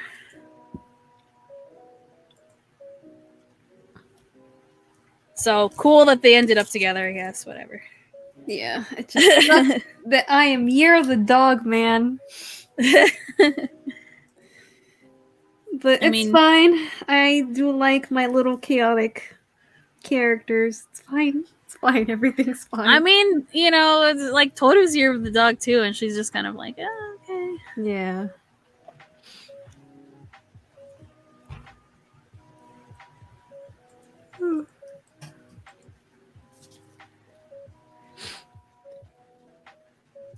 But as a manga reader, was there anything that they missed out on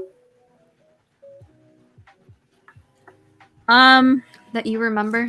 I don't think so.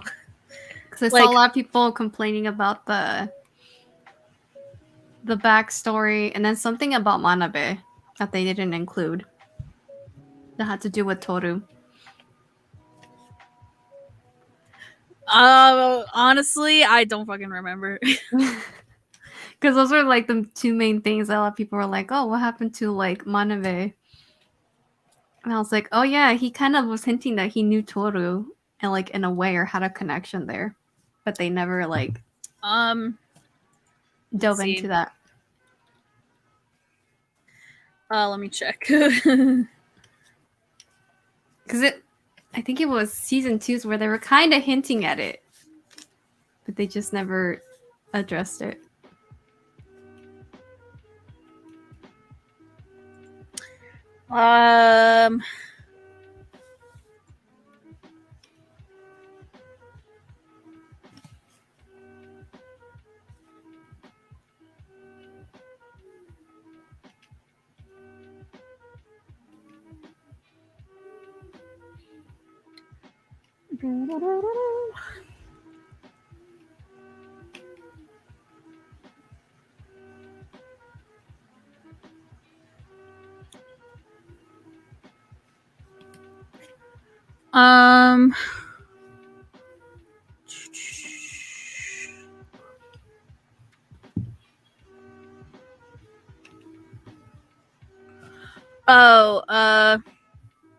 It's because okay, so yes, his girlfriend and Oh, that's right. We never got they to go see that girlfriend. Yeah, he has a girlfriend. So it says on the wiki, his first encounter with Toru is when he and Komaki, that's the girlfriend, visit the grandfather's house to burn incense after Kyoko's funeral. He says mean things to Toru when he's left alone with her outside the house. Later, Hanajima happens to see him briefly walking out the house with Komaki. He makes Komaki sad with his behavior to Toru and apologizes to her, thinking that he wants to understand her from now on. He and Toru are in different classes, but seeing her smiling sometimes pisses him off. So, I guess, Damn. I don't know, he's just an asshole to Toru.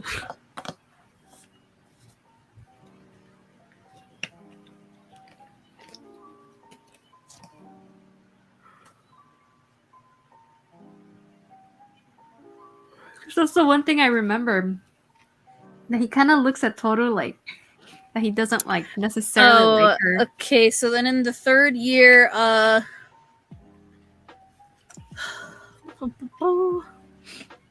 he kind of, so in the third year, he goes and meets Mine during Golden Week, and he's invited to Ayame's shop, and he finds that Yuki's there.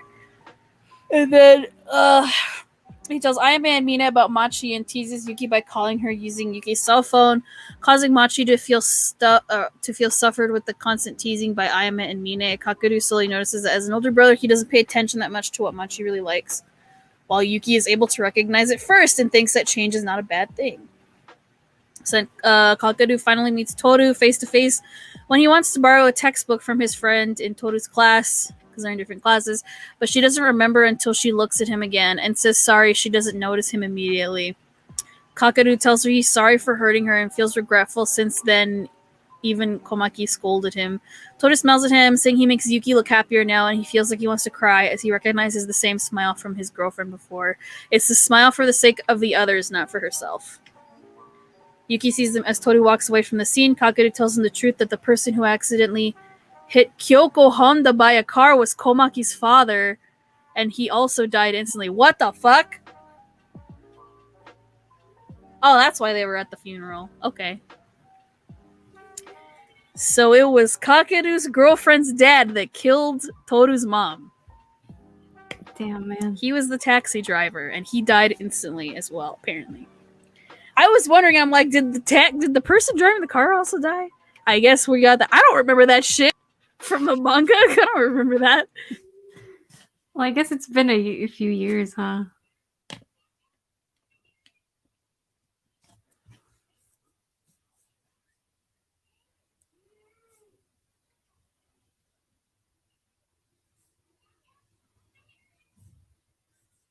Yo, I think it froze.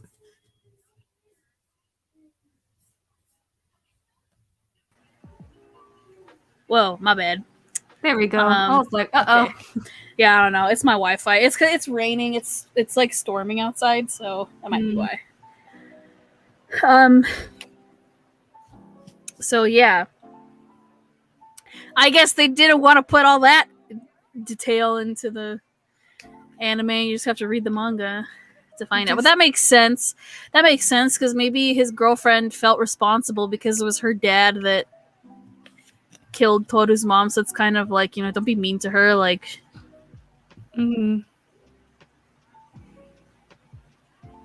interesting. Okay, that's how he knows her.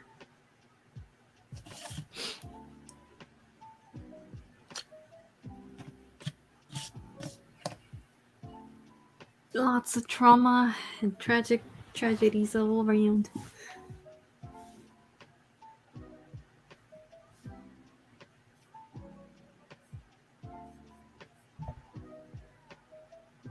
So yeah, there you go. That's how he knows Toru, because yeah. Well, if his girlfriend's dad wasn't driving like a fucking maniac. I mean, I don't know. It didn't explain why he was driving so recklessly. I don't know what happened. It's interesting that they cut that out of the anime, though. Yeah. Well, I guess they didn't have time. I don't know. I guess they didn't think that was a detail that needed to be said. Because again, if you just read the manga, you'll learn that information. I have to read the manga eventually, but the manga's like $20, man. I'm like, that's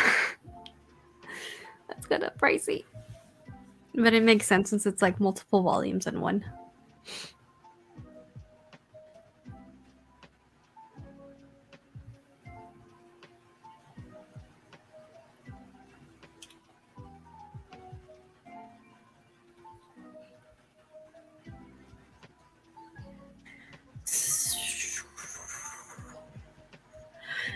Okay, so I'm trying to think. Anything else that was in the manga that I don't know? Again, I don't remember that detail happening.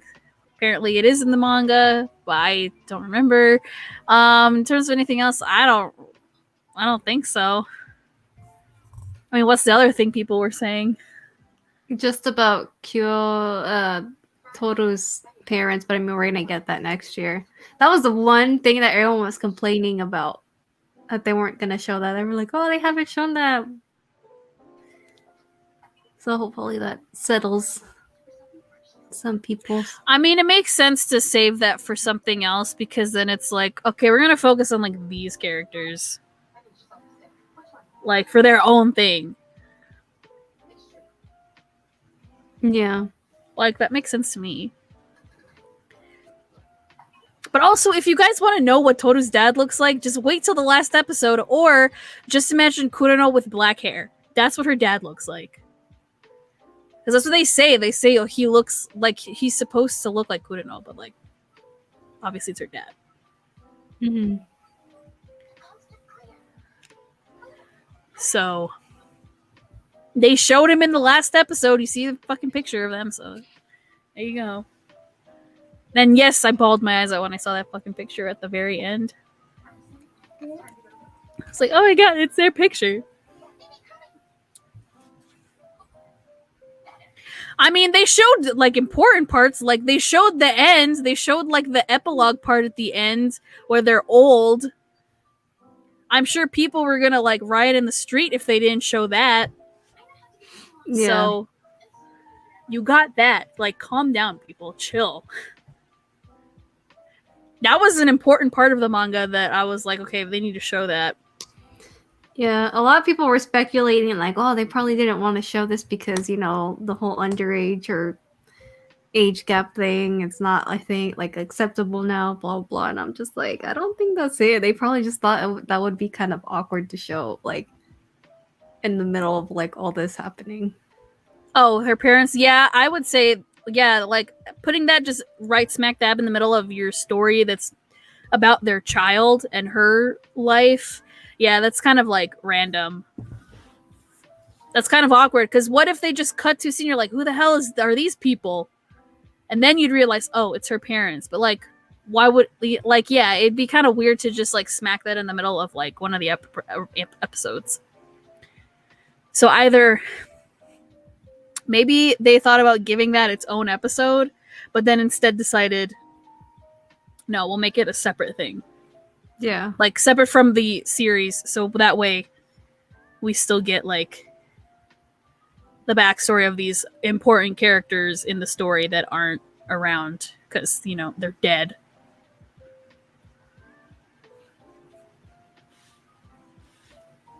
But that should be pretty interesting. Just how they got together, right? I'm pretty sure, yes. Yeah, that would be kind of weird. I mean, because it is kind of like, okay, I am interested to see how like Toru came to be, obviously. Mm-hmm. So that's definitely something that I can watch a separate thing for. I mean,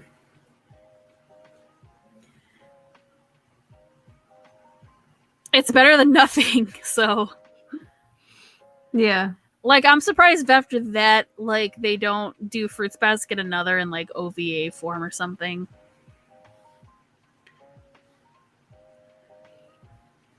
It's only 3 volumes so far. But Yeah, from what I it's can see, the 3rd volume, it seems kind of like cliffhanger-y.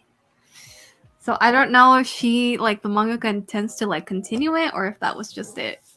Because it's kind of confusing when I was skimming through it.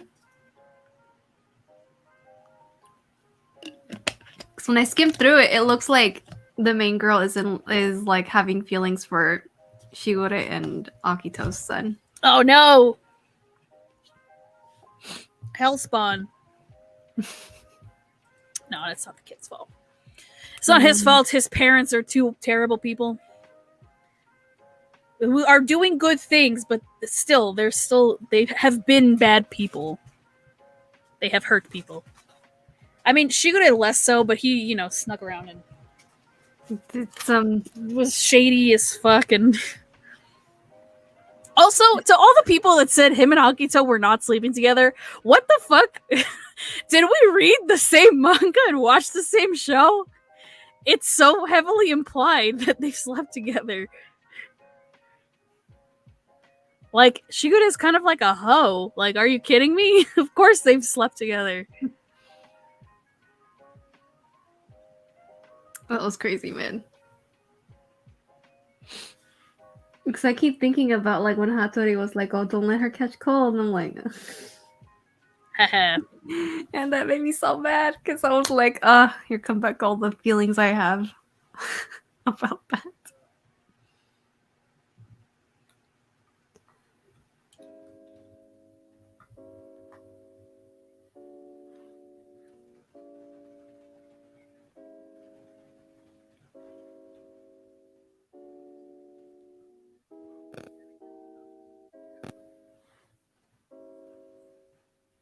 Yeah, it's oh shit, I spilled my drink. Yeah, like I don't think you know. Like, do people not know what like implications are? I don't know, man. That or they probably just don't know how to read in between the lines. Exactly, like read between the lines, man. To those people, read between these lines.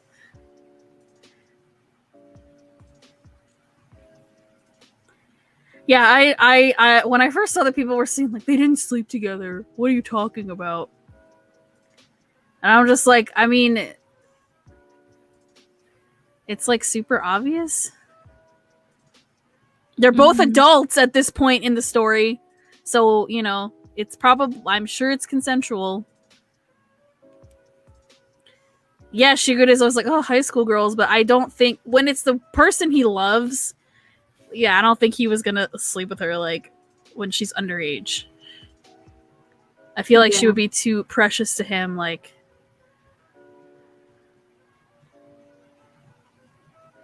I mean, that's just me. I feel like that, but I don't know. And then she was always sleeping with Kureno, and I'm just like, Yeah, my poor boy, man. Ugh. It just makes me feel like in my stomach when I think about it. Because he was just kind of there just because, and it's just kind of like, oh. Well, I mean, it's like he felt like he couldn't leave, even though he could. Like, once his curse was broken, like, he could have just noped the fuck out, but he didn't. He should have dipped, man. Because, well, I mean, up to that point, that's like his whole life. Like, that's all you know. Mm-hmm. Plus, it's like, you know, well, she was crying. And I wanted to comfort her. Yep. So I stayed. And then it turned into some weird sexual relationship, which I'm like, my poor boy, man. He did not deserve that. Still like when Akito stabbed him, was like, it's all your fault because you stayed. I'm like, what? You're the one who asked him to stay. Yeah. I mean, at that point, she was kind of like just going haywire. Not in the right mindset, like, at that point, because, like, excuse me, like, all these people that are supposed to love her are, like, leaving, or she feels like they're leaving, and then she's like, well, their curses are gonna break at some point, then everybody's gonna leave me, and nobody's gonna want to stay, even though it's like, yo, you fucking idiot, Shigura's gonna stay, you stupid. He's literally said thousands of times that he loves you, and then he, like... I guess she just didn't believe it because of all the stuff that he would do too, so... Yeah. It didn't help, which was why his actions and words did not match. That's why Hattori was like, you could be a little nicer, but at the same time, I'm like, nah, she deserves it. TBH. I mean, he thought so too. Mm-hmm. Well, I mean, because it would be so easy, right, to just, like, be nice to her and tell her, like, oh yeah, I love you, I'm gonna stay with, like, he has to make it all complicated. Well, also because she's with Kureno and he hates Kureno. He's so petty, and I love him for that, honestly. So, you know, my poor boy, though, like, he didn't deserve that shit. Mm-hmm. Like, this bitch just hates him because she could have hates him just because she chose Kureno, even though Kureno just kind of felt like, well, I kind of have to be here. I'm, like, obligated to. Can't really leave. Mm-hmm. But they never talked about it.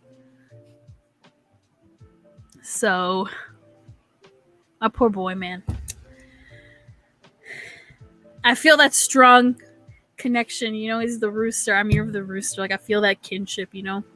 Yeah. And just him, the episodes in season 2 with him and Ultron, like, my God, it just made me, like, just cry my eyes out. Because they're just so... That, like, it's one of the couples that I'm just like... Like, no, they have to get together, because if they don't, I will be so upset. So... Okay, so, like, which couple turned out to be your favorite? Like, out, like, at the end, basically, since you're, like, you know, you're not a manga reader, so, like, you didn't know how it was gonna end out, like, which character, or which couple, out of all the ones that are confirmed, by the end. Who's your favorite? We'll be back with that answer because I gotta take my medication. Okay. So while we wait, guys and gals,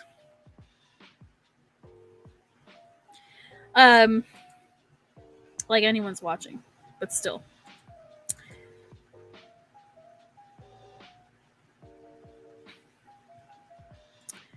We're just gonna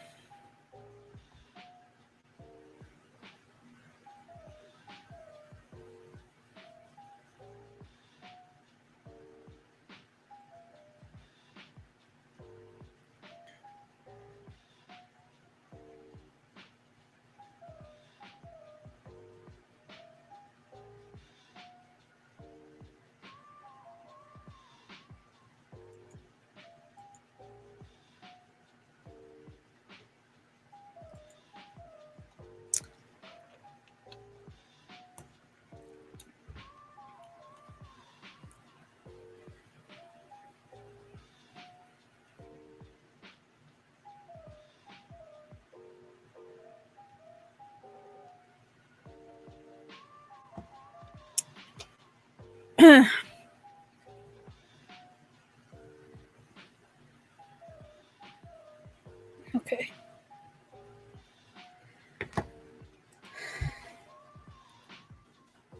All right, with that, guys, I'm gonna be right back as well.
Okay, I'm back.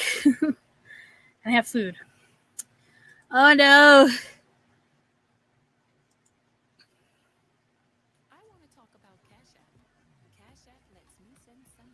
Oh my god, these stupid ads.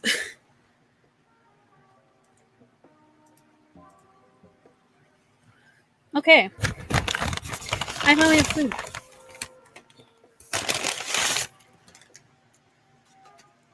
Because they finally made it correctly.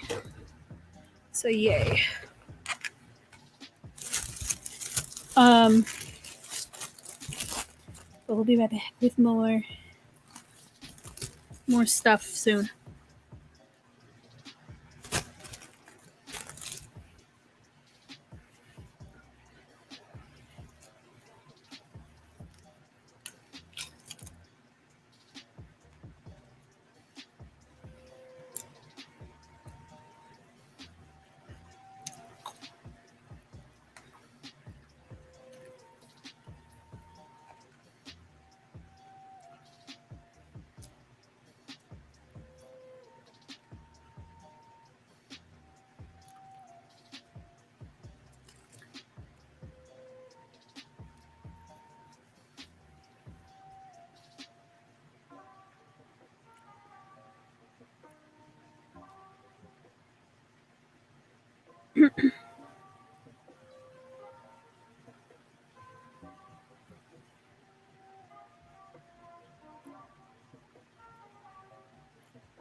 You know, this is fun, guys.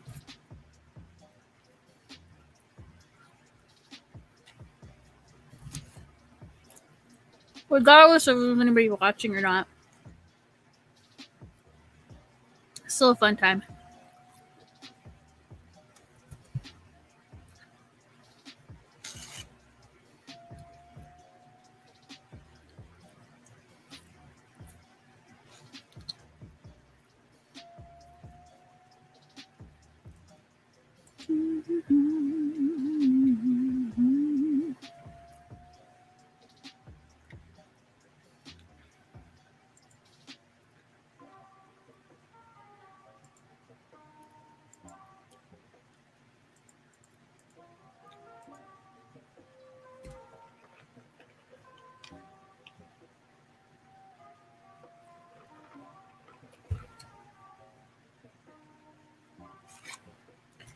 Ugh.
Ugh. What's wrong with me?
Mm. So I have a new question to ask.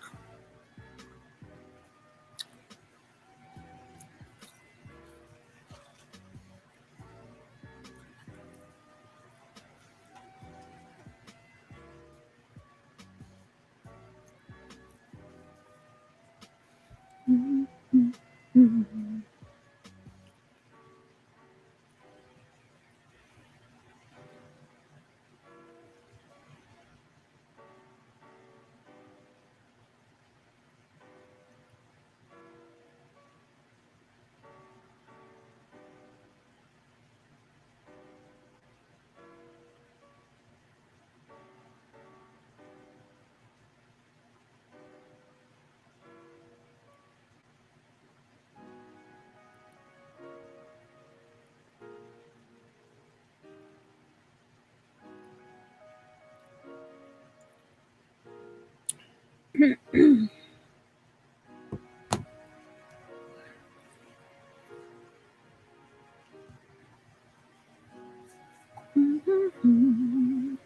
no.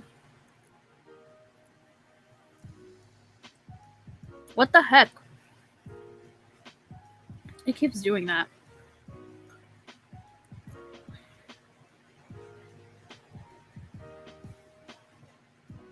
I'll have to.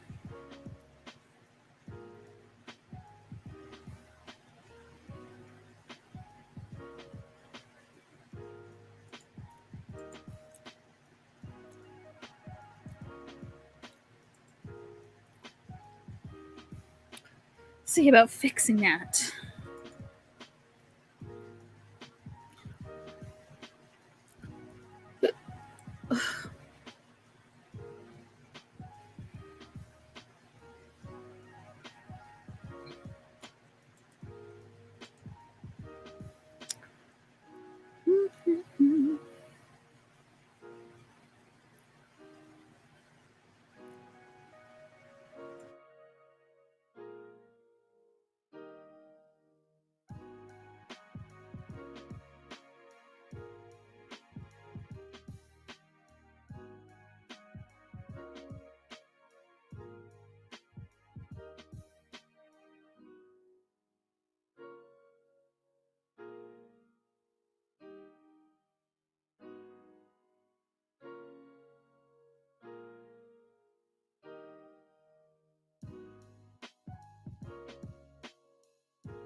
Okay, we gonna wait. We're gonna take a stream break. Just wait for Chantal to get back.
we go. You're back. I'll So bake. my food is correct now. It's good. Okay. So I did ask a question before we kind of went on a little break and came back. So I asked who ended up being your favorite couple? Like out of all the couples, like till the very end, like who was the couple that you were like, they're my favorite? Yuki Machi. Why? Because they're so cute together, and like just the way that they understand each other's traumas, even without really saying anything.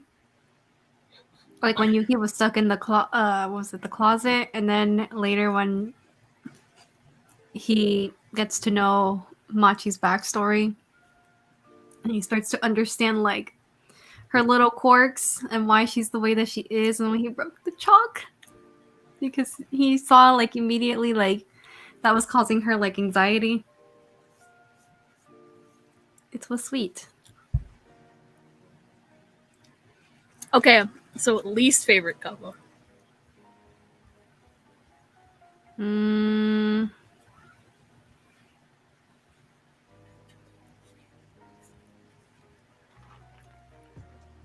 feel like Hatori and Mayu.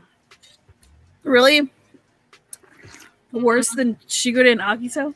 Because at least with Shigure and Akito, you kind of see them get together and understand why they end up together. But like with Mayu and Hatori, you kind of don't really. I don't know. I feel like I still don't get it, but it's because like we don't get to see what led up to that.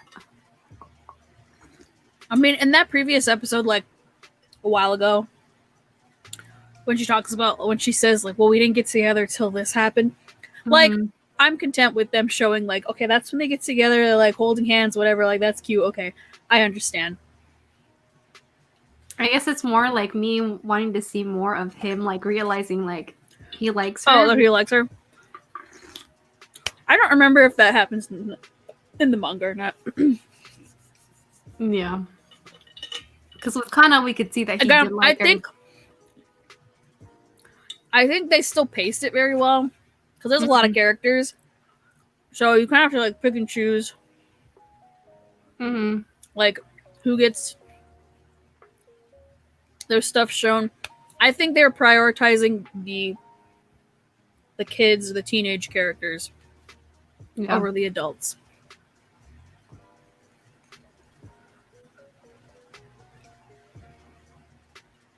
Plus, I mean, they're the ones who decided to give season 3 13 episodes, and that's it. Yeah. So that's how they paced it out, I guess.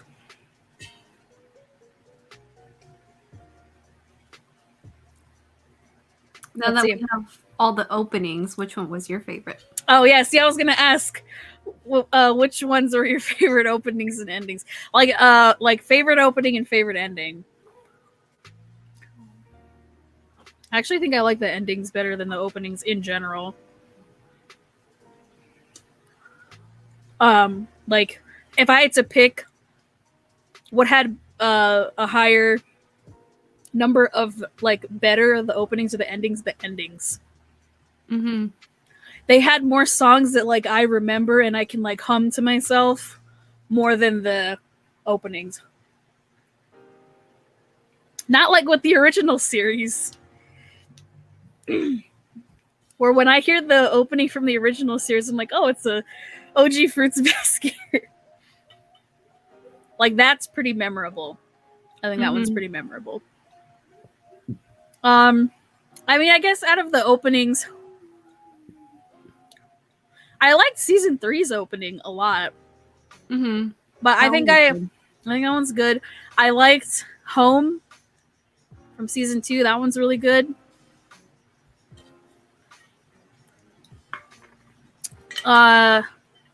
The season 1 openings are pretty good. Since I'm rewatching season 1 because I'm watching it with my mom, like I have to see the openings again.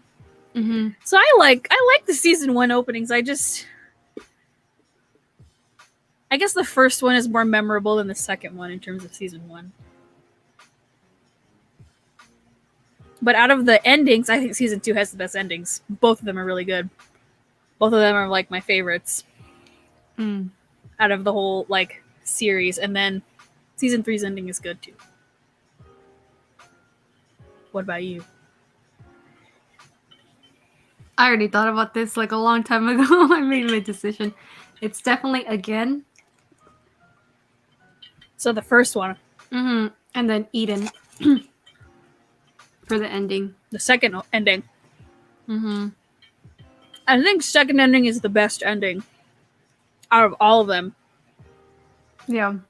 That's the best one. Second best one, the first opening of first ending of season 2.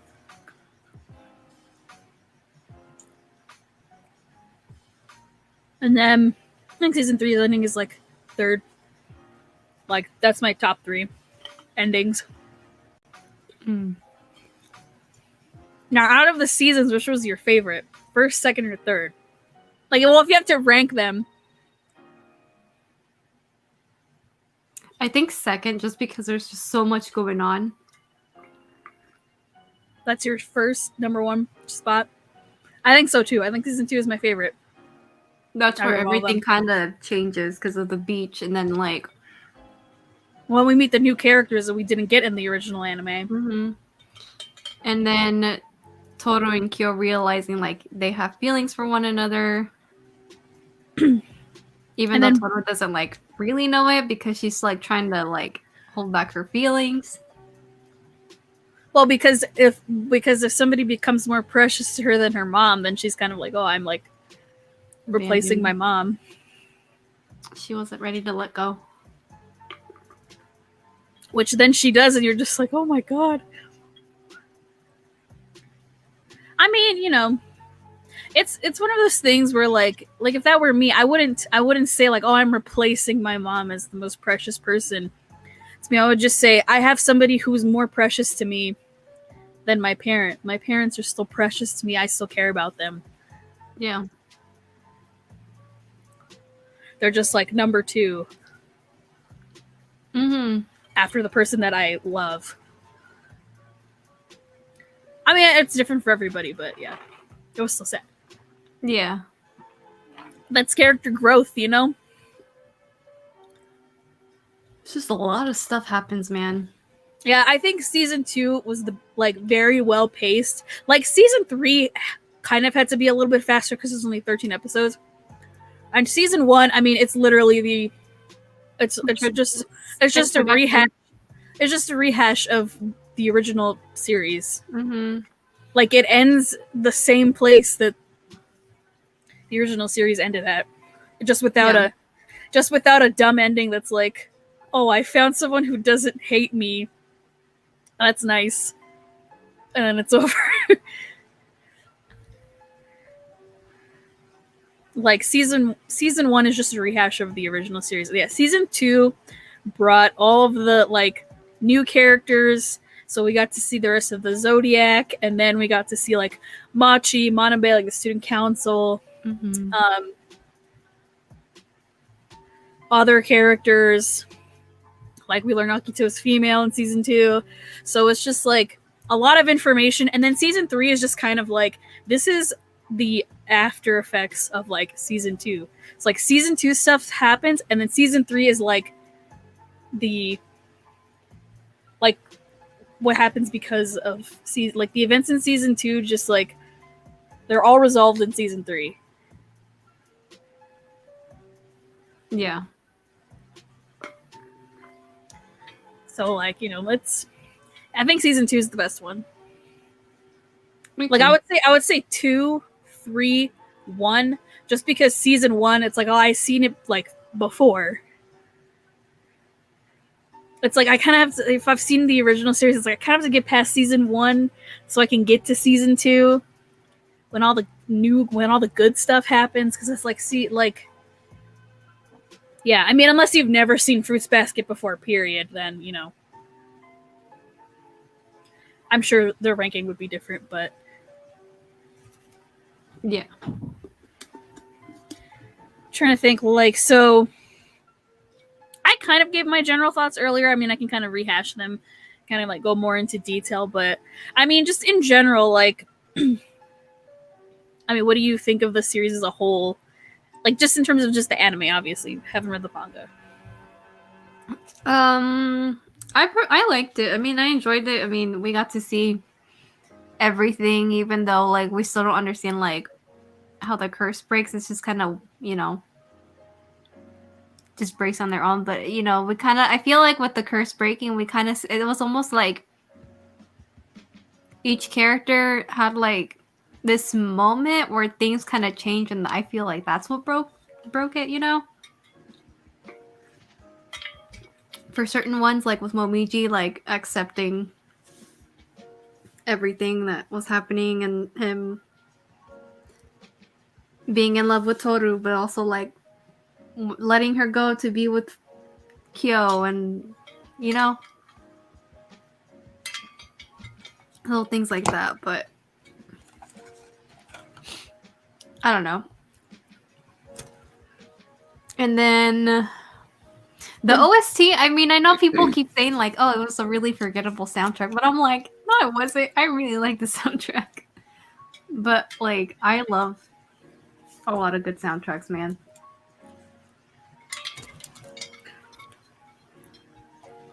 Well, it's kind of like, you know, like the music is part of the story. It just enhances a lot of the really It's like small things. If you're saying the music's forgettable, then you're saying the series is forgettable.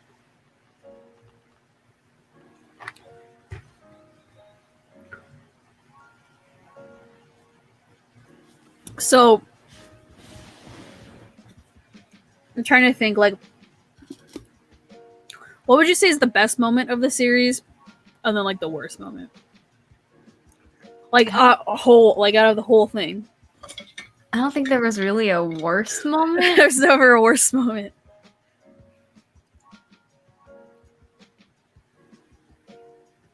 Best moment. Worst moment in Fruits Basket.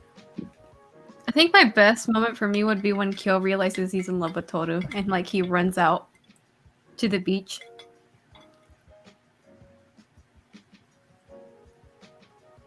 That one was sweet.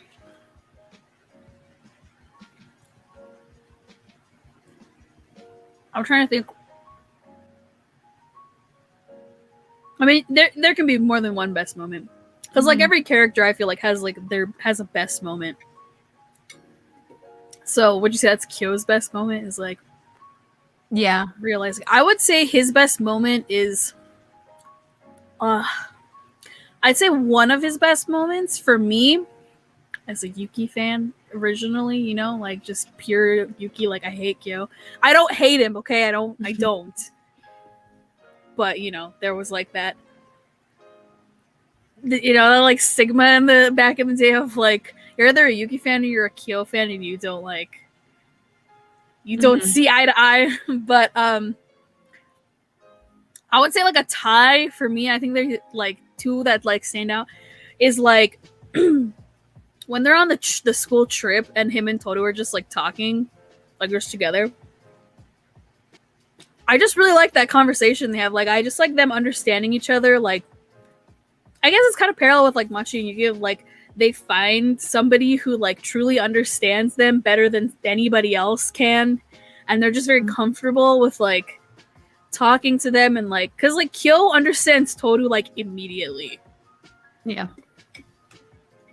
Like, even though when they first meet, like he's really annoyed and like doesn't like that, you know, like he doesn't want this random girl like, you know, coming into his life that already kind of sucks. Like, I like that he immediately kind of just learns how she works and like already like kind of is in tune with like what she means when she's saying something. Like if she kind of apologizes, he's just kind of like, I know what you mean. Like, you don't have to like just calm down. Like, I understand what you're saying. It's fine. Like, you don't have to be all like neurotic around me. Like, you can be relaxed. And I just like that conversation. And then I think like the very end, like when he's like talking about like they think I'm like they're going to say that I'm gonna take her away from everybody, that I'm gonna take her away from them. Mm-hmm. but like I want to, like I have to, like she's the person I love. I want to be with her. Yeah. Like just his like little narration, like in the last few episodes, I was like, oh, that was really good. Perfect moment. Because at that point it's like, okay, I already know that he loves her. Now I get to like see him like actually like love her. Yeah. Like seeing the way that he looks at her after like, you know, the curse is broken and everything, and they can like hang out and hug and whatever, like that's good. That's some good character development right there. Like I quite enjoyed that.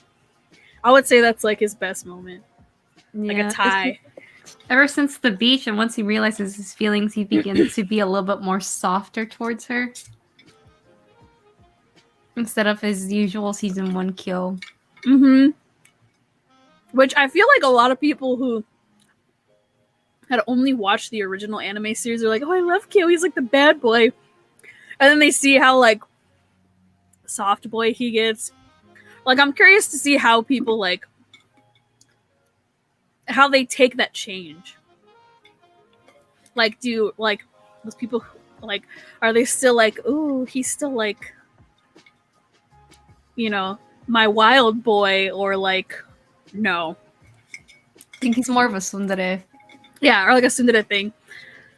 But like I never really thought that he was really like a tsundere though.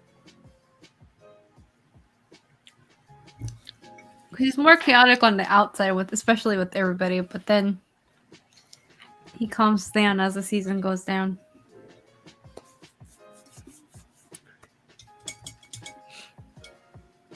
But like Yuki's best moment, I mean, I would say best moments, I think it's like a tie. Well, these two kind of like happen at the same time, like one after another. When he finally realizes like that he's in love with Machi, and he's like, I need to see you like right now, like don't leave, stay there, I'm coming to you, and he like runs over there. That's a good moment. And then when the curse breaks and he's like very vulnerable with her, like extremely vulnerable, like how she's been vulnerable with him before, now it's like switched, and then she's already like, oh no, it's okay, like I'll be here for you, and then it's like, okay, well then let's be boyfriend and girlfriend. Like I think those are like Yuki's best moments, because he's already like a different person. He's changed already. Now he can like be I feel like a lot of them really shine when they kind of realize like, oh, I'm free now, like I can do what I want. I don't have this curse like looming over me anymore, like I can go and do what I want. And we saw that instantly with Ayame. Oh yeah. As soon as he felt it, he just went straight to Mine. I know, that was adorable. Cue all the shocked people who probably thought that Ayame was hella gay. I mean, he kind of is. He's very bisexual energy radiates straight from him. But, you know, he's very flamboyant, but he loves Mine, and I love that. That's adorable. This is me and my gay husband. But yeah, that's really cute. When he says, like, I was born to love you or something like that. I forgot what Pelly said. Mm-hmm. Cute. And she's just like, oh, finally, you noticed me. Well, and then, like, the whole Kureno and Uo-chan episode when they first meet, like, he can finally, like, he's doing what he wants. That's, like, the best Kureno moment, is, like, whenever he's with Uo-chan, is so good. That's why I cried super hard, like, the entire episode when they first met each other. I was like, oh, God. They're just, like, flirting in the stupid grocery store, and I'm just, like, crying. My boy got it bad, man. Mm-hmm. Oh, I'm trying to think of the other characters. I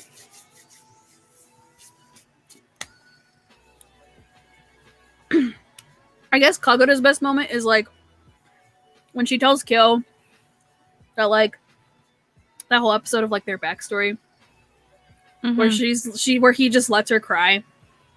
Yeah. Like, that hurt, man. But it was still really good. Yeah, Unrequited Love is so hard. It's like, it's really hard to watch. And then it hurts even more when then they don't even like tell you if she even ended up with anybody at the end. It's just kind of like, wow, that was nice of you. Yeah. She's the only one we didn't get to really see.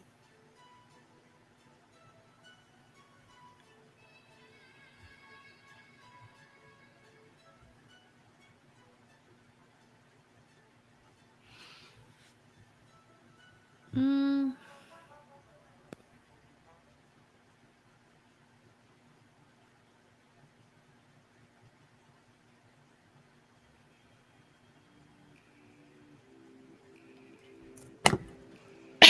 Okay. Let's see. I guess Toru's best moment was like, I guess it's her realizing that like she is in love with Kyo. Mm-hmm. That's probably like best character development part for her. Obviously. Oh shit! I'm not sponsored by fucking Whataburger. Can't show the logo. I don't want them to ask me to pay them money.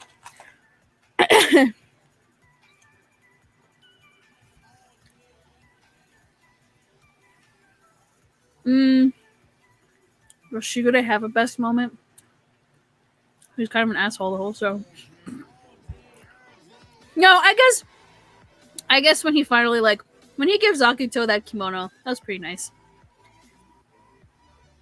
When she kind of finally realizes, like, oh, like you're serious, like you actually do love me, okay. Like that was nice, like finally. Mm-hmm.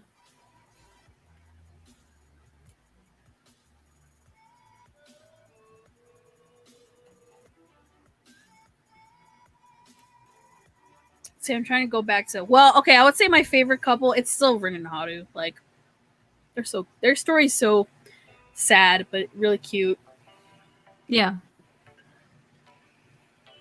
And just him carrying her like at when she comes out of the hospital, she's just like, oh my god, I'm just like hallucinating that he's here, and then he's like, nope, I'm actually here. And then he carries her, just like, oh my god, that was like a drama moment. Her poor hair, man. R.I.P. Yeah.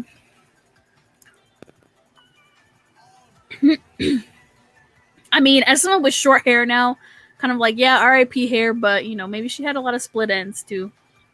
Well, I mean, to be fair, she didn't have a Just choice. cut them off. Aki Yeah, that's true. Chopped it off like unevenly. Yeah, when your hair gets all fucked up like that, it's kind of like, well, you gotta just cut it off. If she shaved her head, Haru would still love her anyway, so like, who cares? That moment I mentioned it earlier, like, in like the last episode where she's like, "Are you disappointed in me that I'm not forgiving Akito? Like, I don't understand why you people are forgiving her because she did all this terrible shit to us, and I could never forgive her."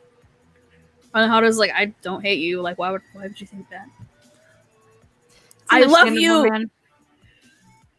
It's understandable why she wouldn't want to forgive Akito. Oh yeah, no, and I'm like, you know what? You don't have to forgive her. That's your prerogative. She did awful, terrible things to you. Like, you almost died because of her. I don't think she expects any of them to forgive her. So yeah, she didn't expect any of them to forgive her, let alone Toru. Like, because everyone kind of goes about forgiveness a different way. Some people, they can do it easily like nothing, and some people it takes some time. And there's people who just don't do it. Yeah.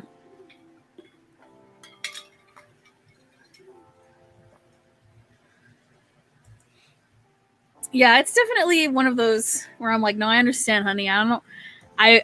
I don't know if I would forgive her either. Mm-hmm. And I mean, at least Akito understands that like not all of them are gonna forgive her. Yeah. Because I do like that she does admit when she like shows them like her true form. Like, I'm a woman. Holy shit. She does say like, I don't like, sorry isn't enough. Like, just saying sorry is not going to like get you all to forgive all the terrible, awful things that I've done to you. But I'm going to say it because it needs to be said.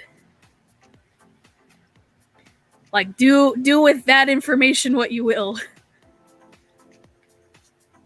And I think it was good that she didn't go to like the farewell thing. Like, that just would have caused trouble. Even though, maybe she really did want to go. Mm-hmm. She also says she can see her whenever. Yeah, exactly. Like, yeah, that's the other thing is like, when you kind of realize at the end of the day, they're moving on to like new parts of their lives at the end, but it's like, like, because Kyo's all worried, like, we're gonna be living super far away from here. Like, we can't see everybody every day like we used to.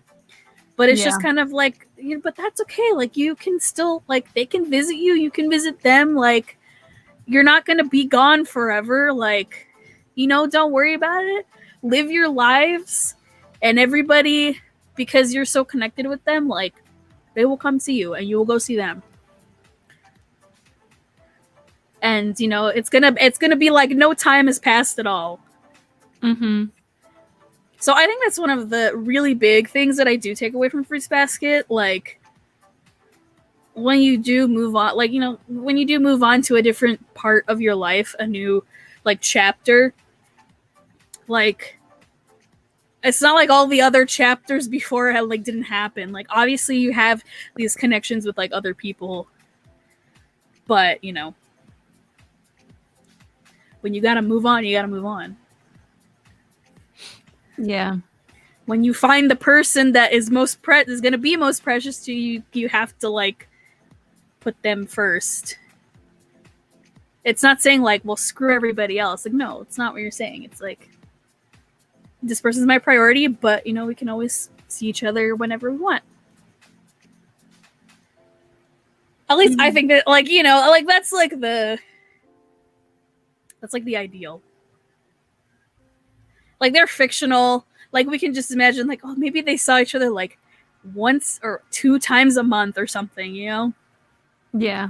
Whereas maybe like in reality, I don't know, if they were real people, it probably would be like once every 2 or 3 months, I guess, if they live super far away. Or if these other characters are like Yuki's in fucking college, like, when the hell is he gonna have time to like go visit the whole family? Like, Machi's barely gonna have fucking time to go see him at his own place. Like, that's why he gave her the key. Mm-hmm. But as a series has been present in my life since like middle school, it's been a fun ride. Wild ride. Like, I think this just shows that you can adapt an entire finished shoujo series And it's the first one. and have it be successful. So, I don't know. Maybe reboot some other shows that their manga is finally finished, or you can like adapt the whole fucking story.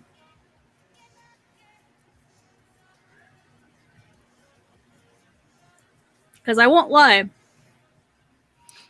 the Oran manga gets way better as it goes on till the very end. Like, the best parts of like Oran High School Host Club are like the stuff that wasn't in the anime. So go adapt that shit. The It's only over.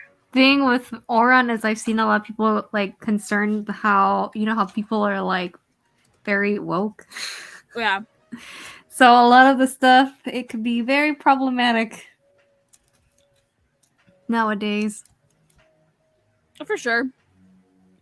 I mean, So a lot of people now don't want it to be adapted because of that, because then it's gonna get like hate.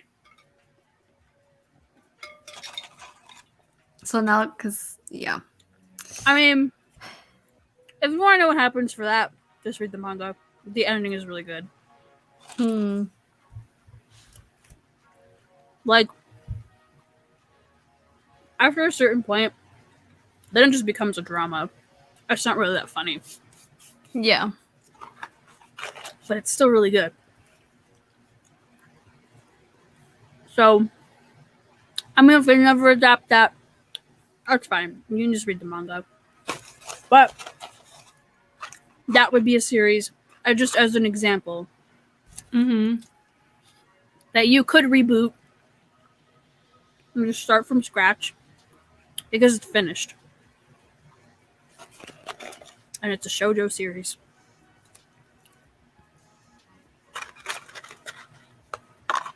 And who knows, maybe they would make changes that don't affect the story too much, but they make it more progressively inclusive. Yeah.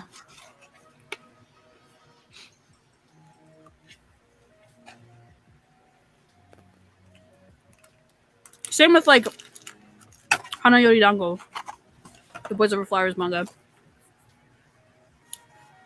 Just reboot that as well. Mm-hmm. I'm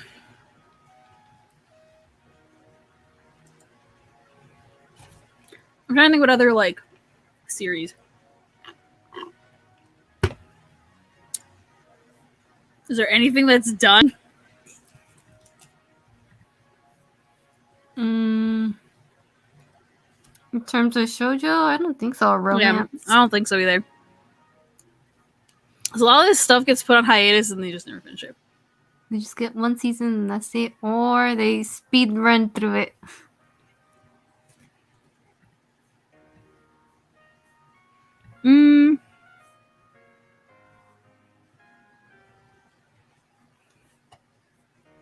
It's only cloudy? What the heck? I might it to keep raining.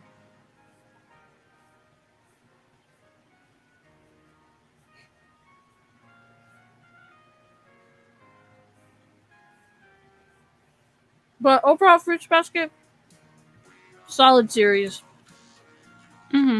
Would watch, and I am watching it again with my mom. So my reviews are not over because I make mini reviews with my mom on TikTok.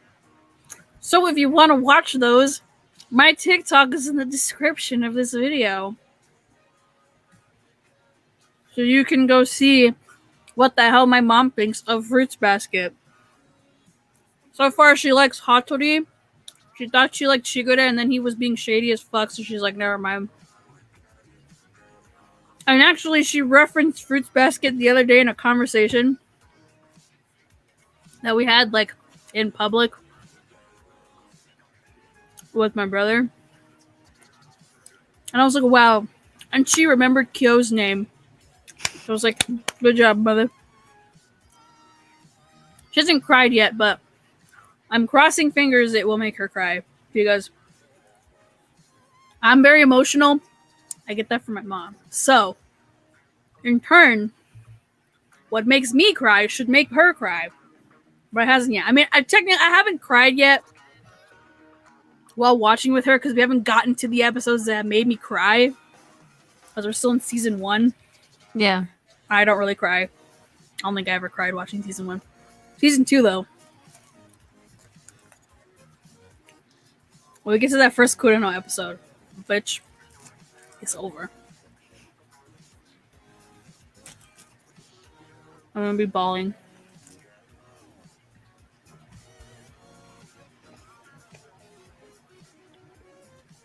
But would recommend if you guys like romance, if you like dramas like K-dramas or J-dramas, you'll like Fruits Basket.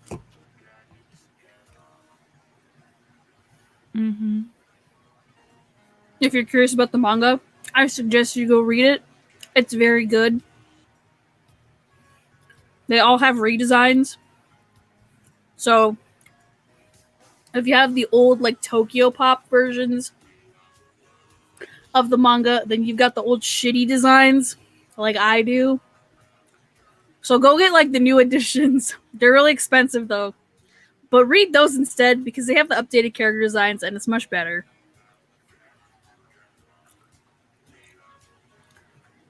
And then, yeah, we're getting like Toru's parents meeting. What else? A stage play? Yeah. A stage play. We're never gonna get that, by the way. We'll probably never be able to see that. Unless somebody gets it and fan subs it. And posts it in 20 parts on YouTube. Like all the other ones. Yeah, and then if you finish reading the manga, then go read Fruits Basket Another. It's like a spin-off series with the children of the main characters of Fruits Basket. But it's like a reverse. Pretty much. Because like Kyo and Yuki's sons are like BFFs. They actually like each other. They're like brothers, basically. Pretty much. And they change this girl's life, not her changing. I mean, she changes theirs, but it's more like our family's affecting her life because she has a shit home life. Mm-hmm. Let's see. I'm trying to think. Any other news? Anything?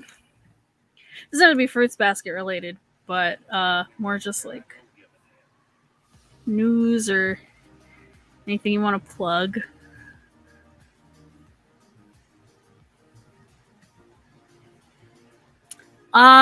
Well,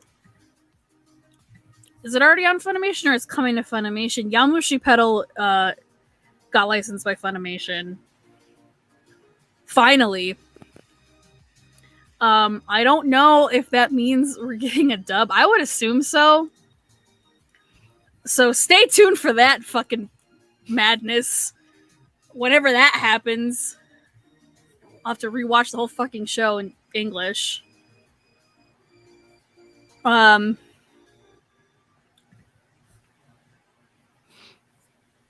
There's that. Tears of Themis is coming. So, I don't know. I'll probably make videos on that, I guess. I have no clue. Are you going to make videos for your channel on that? On what? Yomushi Pedal? No, Tears of Themis. Mm-hmm. I mean, if Yamushi Pedal gets a dub, then I'll make videos on the dub if it's good or not. But like Tears of Themis, like, are you gonna do gacha pull videos for that? Yes. Look forward to that because we have one less game to play. I know. Tears of Themis will take the spot of that other game that we used to make videos about.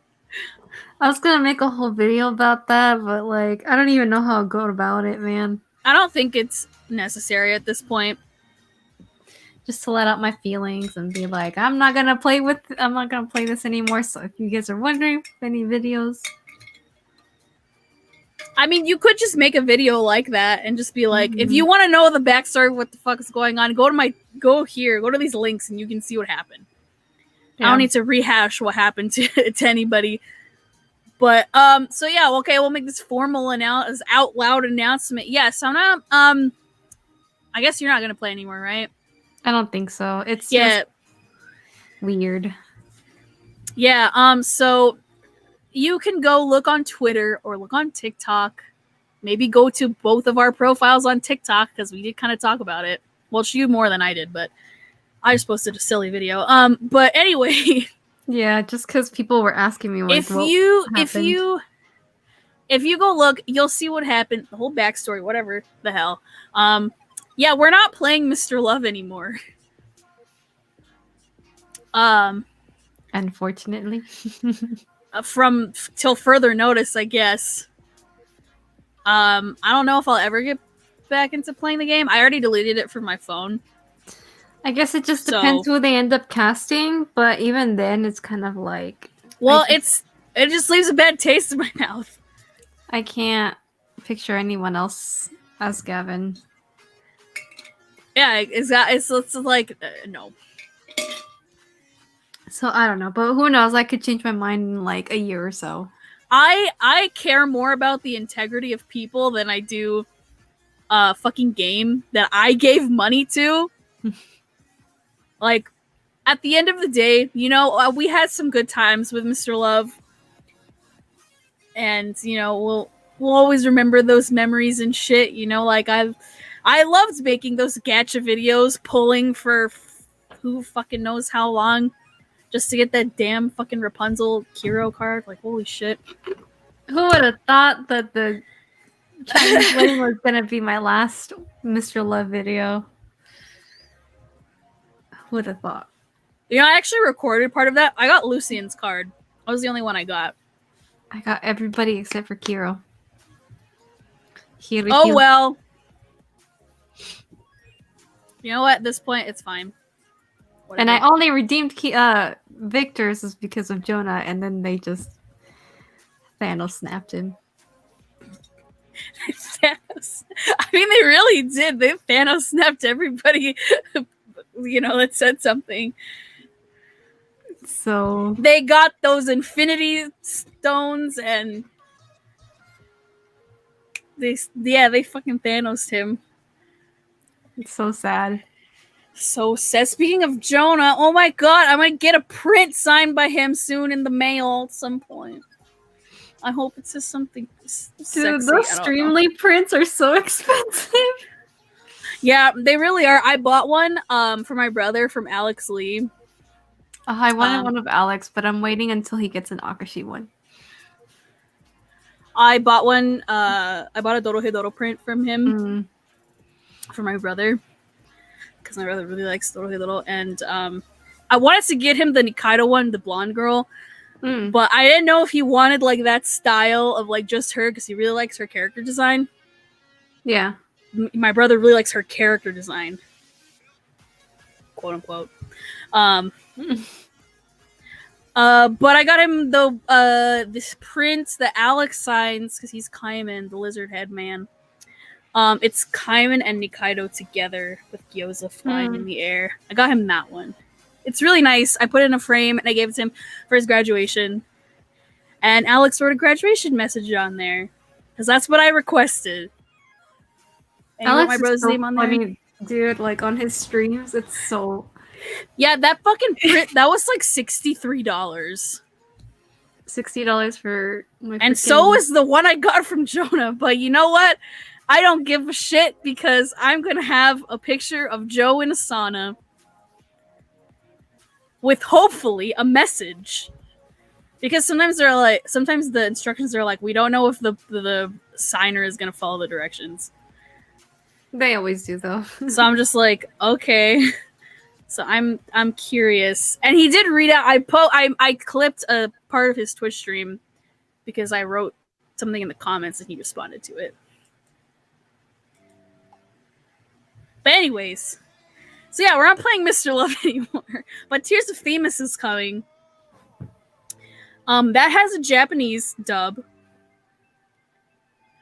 so you know, won't be any issues. But at the same time, we can't really say that because, like, my thing is it could have happened with anybody, like any server, and they could have been. Yeah, apparently the fucking Korean server in Mr. Love changed voice actors like 2 or 3 times, and that was for like actual bad reasons because of shit.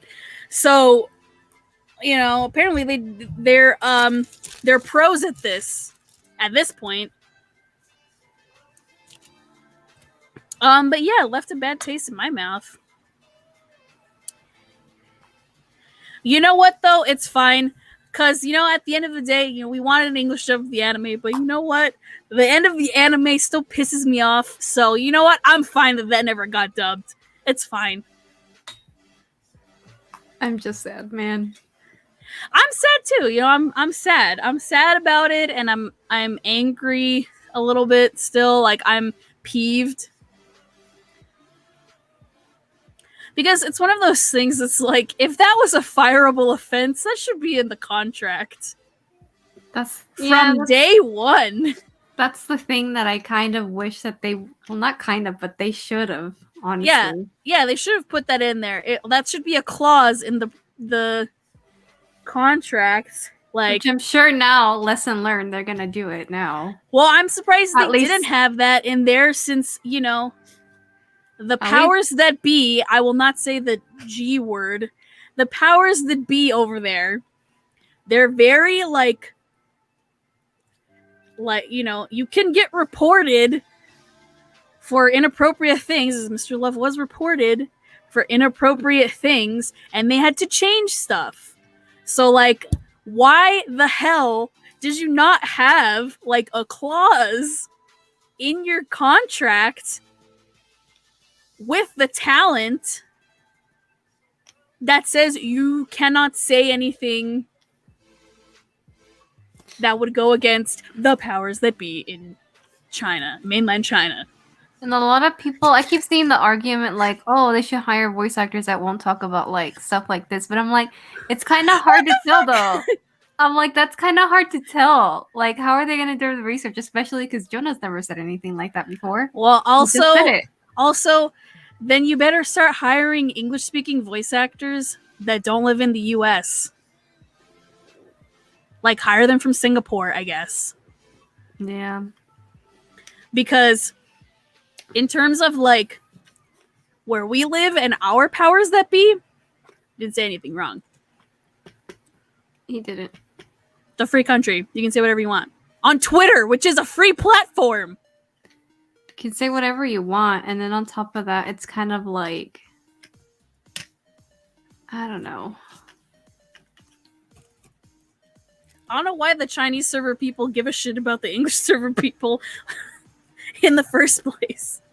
Yeah, that's what you would think, that it would be like a separate thing. But when That I it think wouldn't about it, like other affect- games that I play, I'm like, the Japanese server for Shining Alive doesn't give a fuck about the global server, and vice versa. Yeah.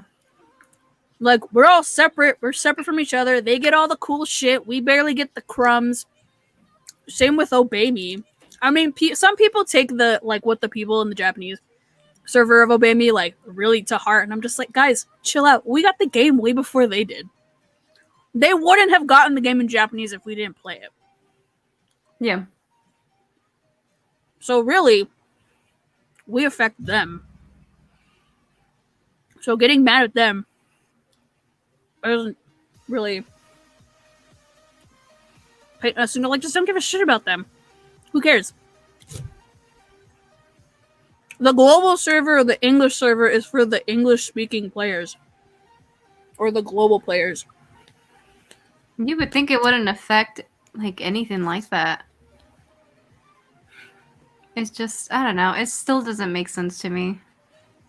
Like, I get it from their side, but at the same time, it's kind of like, we're on the other side of the world, though. Yeah. And contracts over here are different from over there.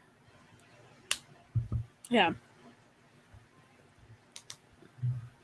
I don't know. It's just not, it's a lose-lose situation with both ways that you look at it. Yeah. It's just,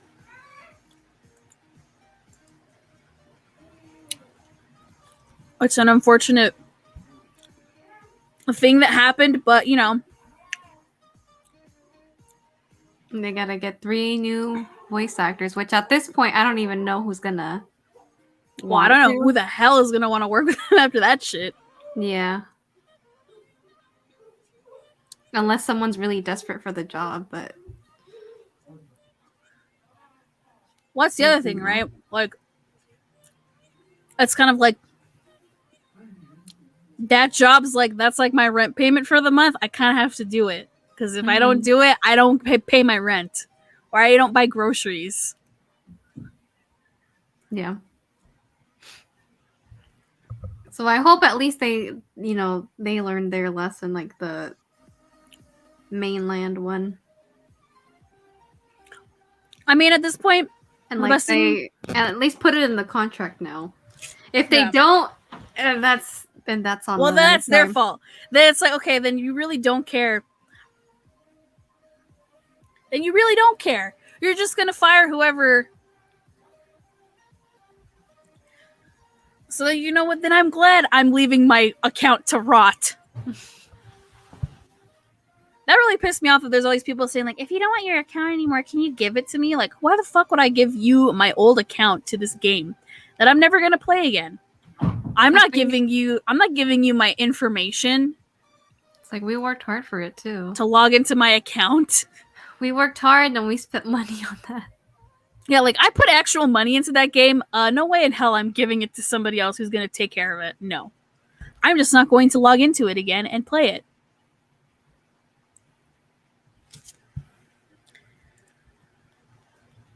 Just sucks, man.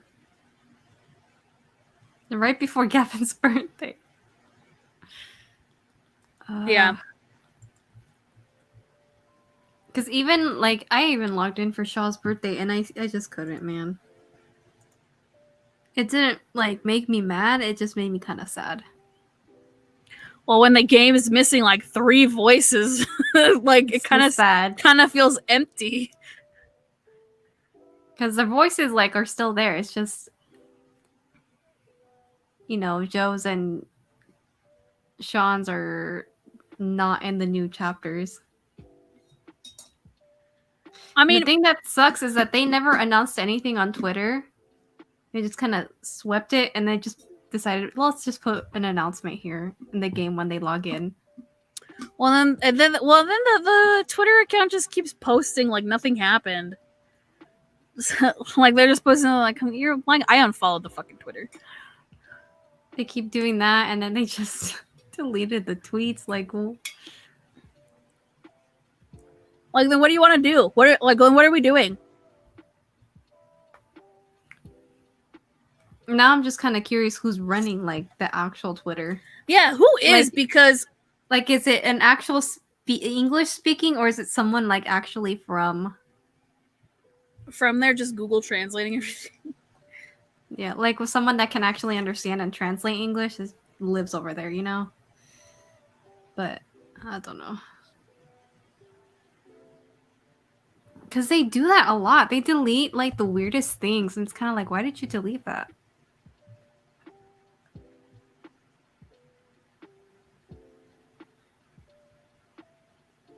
Like, I don't understand. Because I guess because maybe because of the algorithm. Like, even It's a like, negative. It got negative response. Like, even the So- stuff about the anime, like, they deleted it. And it's like, y'all were just announcing, like, they had an anime. Like, Wait, Like, they why- really deleted stuff about the anime? What the? yeah. What? Saying, like, oh, check it out. Like, and they just deleted it. And I'm like, that doesn't make sense. I guess if it's not doing well, they're just going to delete it. If it doesn't get as many interactions as they want, or if they're not positive, I guess they just delete it. Which that's a really bad marketing strategy. That's very bad PR. Whoever's running their Twitter account needs to be fired. It's like the whole thing of like last year or 2 years ago, at least at this point, when they're like, oh yeah, we're gonna have an interview with all the VAs, and then everybody's like, wait, what the fuck are you talking about? I was never told this. This isn't happening. And it's like, who gave the okay to write? Somebody wrote out that tweet, and then I would hope showed like the boss, like, okay, here's a tweet. Does it look good for me to send out? Yeah, okay, cool. And they clicked send, or maybe this is what they probably did. They just wrote the tweet. All right, wrote it, sending it. Oh, we didn't tell them? Oh, well, okay, whatever. They'll just find out on Twitter. It's fine. And We'll they just call them, save face that way. And then they just deleted that post too right after. Like, what the fuck? Whoever is running their PR in English, at least, you're doing a very not good job. I don't want to be mean and say it's And bad. they never announced But- like why Ben wasn't a part of the videos either. They just put it at the very, very end of the description, like at the very bottom. It's like, why would you do that? And even still to this day, there's some people that still don't know why Ben wasn't in there. Or even that whole mess with the interviews. Disaster all around.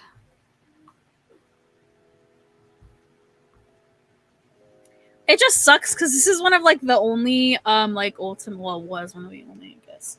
At this point, there's only like 2 voices in the game now, but whatever. It was like one of the only like ultimate games or like ultimate kind of games that like had an English dub, and it's like, oh, that's pretty cool. An English dub that was fully voiced in the dates and like the story. And it was good. Like, it wasn't shitty. And like they grew up alongside the characters, and it's kind of like, I think maybe some of the earlier direction was like kind of what the fuck. yeah, because we were making fun of Joe that, and he's like, well, that's how they directed me. Like, yeah, some of those line reads, I'm like, the fuck? I'm like, that's like grammatically incorrect. I mean, if they told you to say it that way, whatever. But yeah, but like at this point, like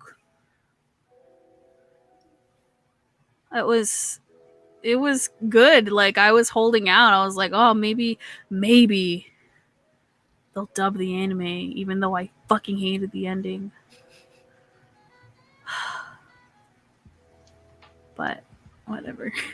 Did you see that tweet that that like Mappa Studios put out? And it was like, because they've been around for 10 years, and it was it had like all these characters. I'm like, but where's any of the Mr. Love characters? Someone said that they were trying to forget. You know what? I don't blame them. It's funny though. All of their good stuff was on there though. Pretty much the successful ones. But I had to show, I was like, where's Watashi? Because that's her fucking name, apparently.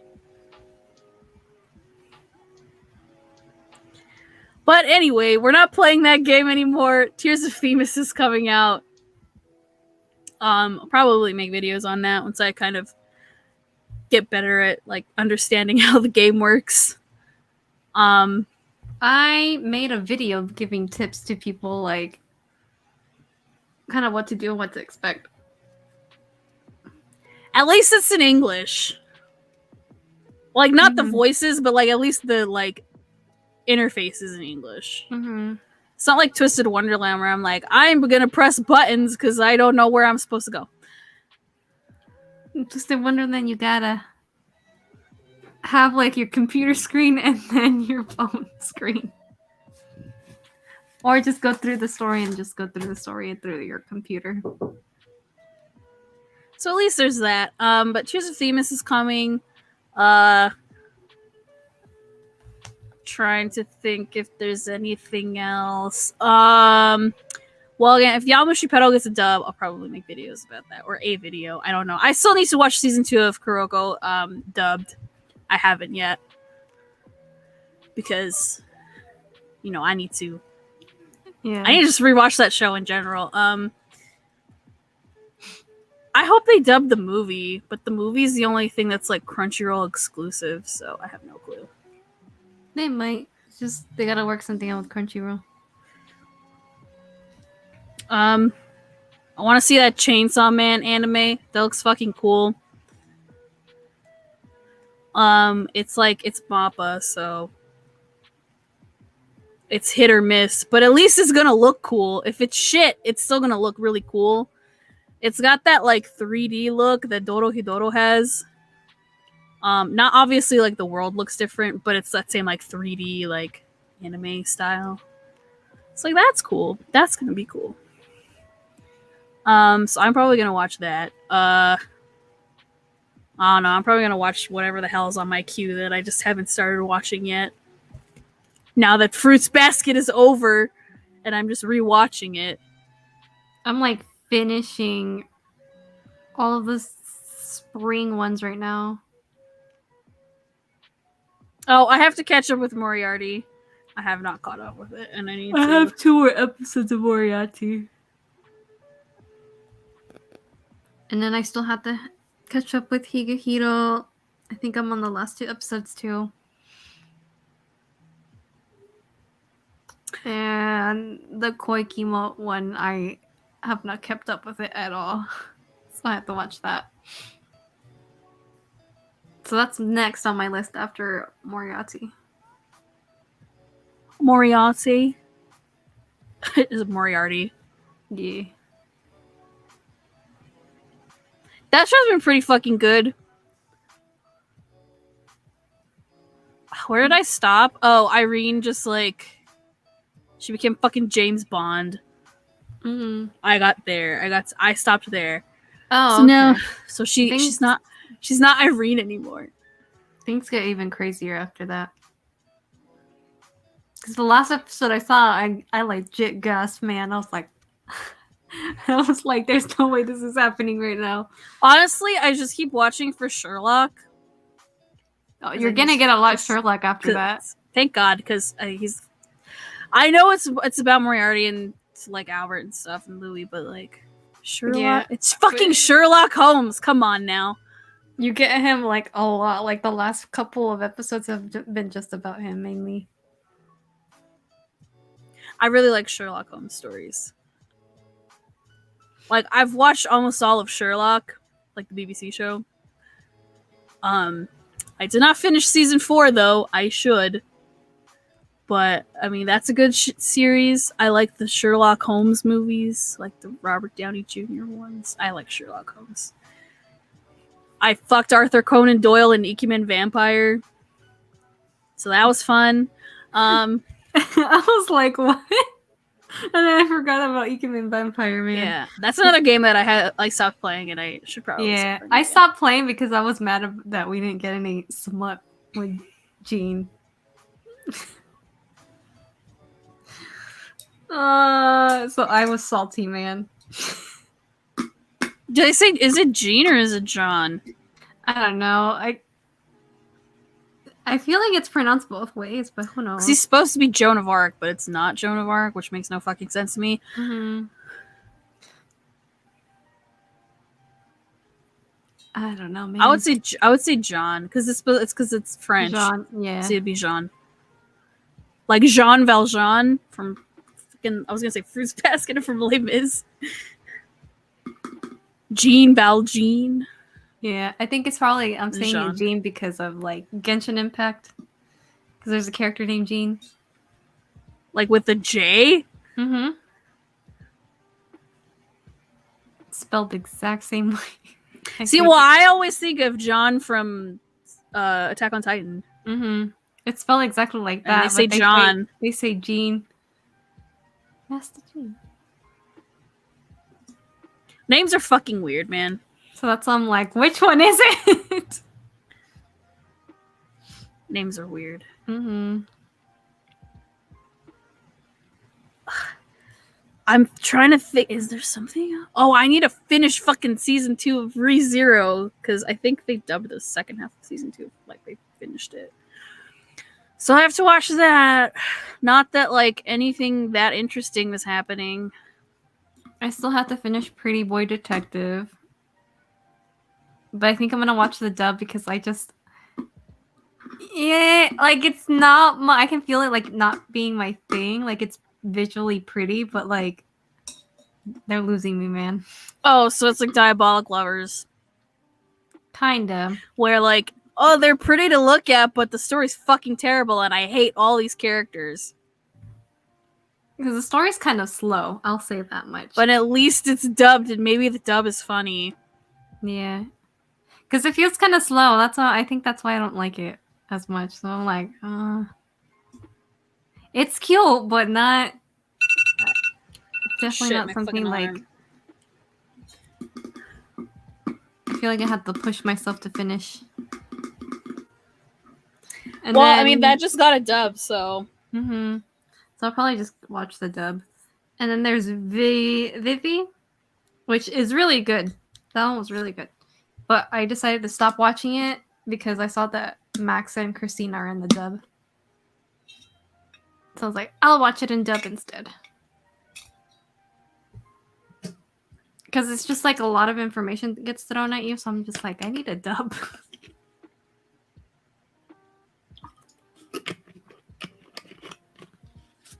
But it's pretty much like end of the world, androids taking over kind of thing.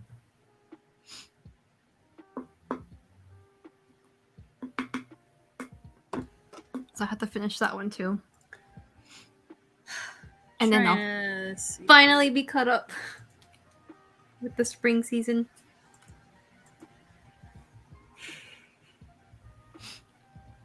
And then summer season, I'm not watching too much. Trying to see on Crunchyroll what the fuck is up here that I would want to watch. What's in my queue? Oh shit, I haven't logged into Crunchyroll in forever. You gonna watch anything for this summer? I don't know. Oh, I have to watch Idol 7. I haven't watched the first episode of season 3 yet. To Your Eternity is really good, but it's like way too sad, man. So unless you're up for angst, then you're good. But if you're not, then because pretty much basically what happens, like somebody dies every episode. Oh, what? Yeah. Even the, like, I guess you could say, like, the main boy, like, the boy that you see in the visual. He Wait, gets killed. what show is this? To Your Eternity. What show is that? It's really good. Like, it's like, kind of wholesome, but it's also, like, as soon as you get a wholesome thing, somebody's gotta die. So that's why anytime we get a good episode where it's, like, wholesome and sweet, I'm like, yeah, somebody's gonna die. It's on Crunchyroll. Don't let the visual fool you, man, with the little doggo and the happy boy. Oh, I need to catch up with Quakimo because I was watching that one. Yeah, that's the one I need to watch. I have to finish that. I stopped at episode 4. Oh, I want to watch Tokyo Revengers. I saw the first episode, but like I don't know how I felt about it. I should add this to my queue. I know everybody likes it, but me, I was just kind of like, eh. It looks interesting. Maybe the dub will change my mind. Wait, so what's that other show called? To Your Eternity. Okay, it's on here. Let's see. Kenjiro Suda. What the fuck? Is in it. I think they changed the visual now that we're like 12 episodes in. But the first visual was literally like them and like I guess like kind of looks like Antarctica or something. Oh no. And it's like a dog and a boy. Yeah, that's the first episode. It's very sad. I remember watching that first episode and like seeing everything happen. I'm like, he's not gonna die, is he? There's no way. Fucking end of the episode, and then you hear Ota Hikaru like doing the opening. And I'm sitting there just like with my mouth open, being like, I can't fucking believe they did that. Oh no. Well, now I have to watch that. Okay, I added it to my queue, so Wiguchi. It's really good. Is there anything on Netflix? Well, I have to watch Kuroko season 2. That's on But Netflix, yeah, I do not get suppose. attached to anybody. Because everybody dies. Oh no. And then the spring season, summer. My life as a villainess, man. I'm excited. To see more Katarina shenanigans and her eating food off the floor. Ew.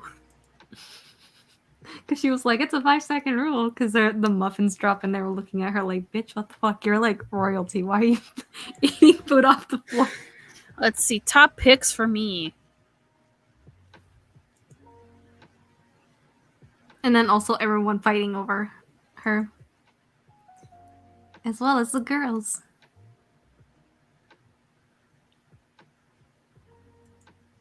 And then there's Idolish 7, Obey Me. Oh yeah, Obey Me, duh. That's coming out like in 16 days. Fire in Your Fingertips. Oh yeah, when the fuck is that? Is that out already? July 4th, I think. Ah,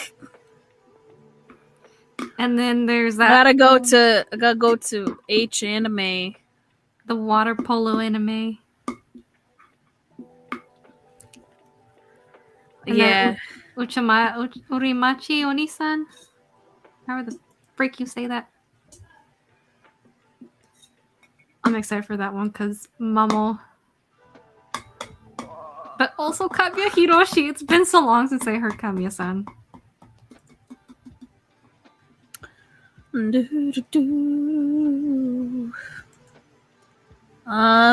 Ugh. I think that's it.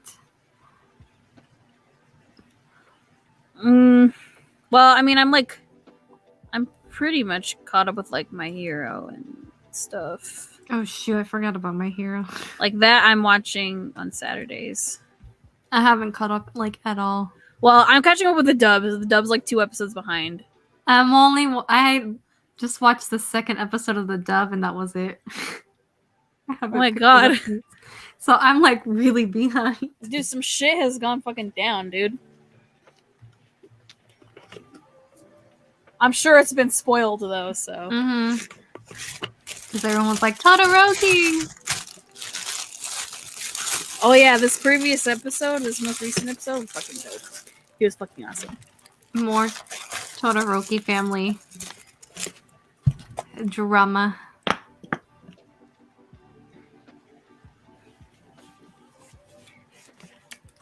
I mean, I still don't give a shit about Class 2, but 2A, but I still watched the shit.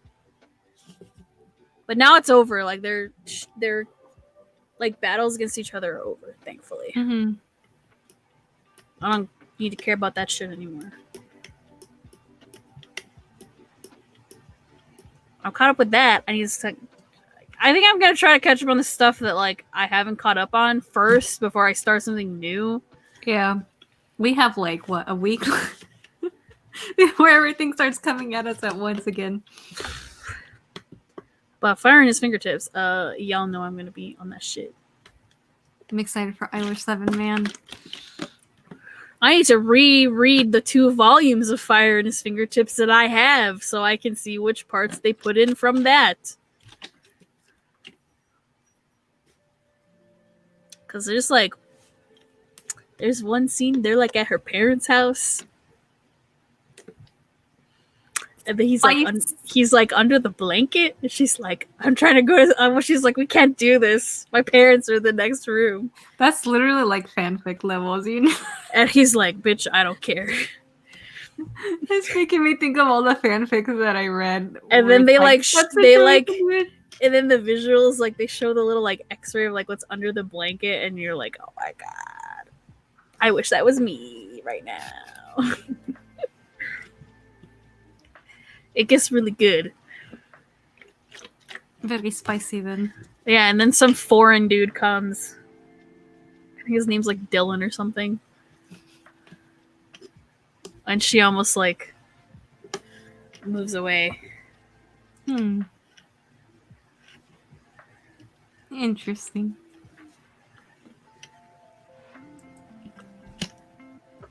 But get those volumes, they're really good and it's uncensored. I will probably do that when I order all my stuff because I was trying to look for that at Books A Million, but they were sold out, and it's sold out online. So I'm like, I gotta wait for them to restock it. Like all the good spicy stuff is sold out, and I'm like, y'all are bastards, man. I wanted some spice, and I came out with mild spice. It's fine. I'll get it eventually.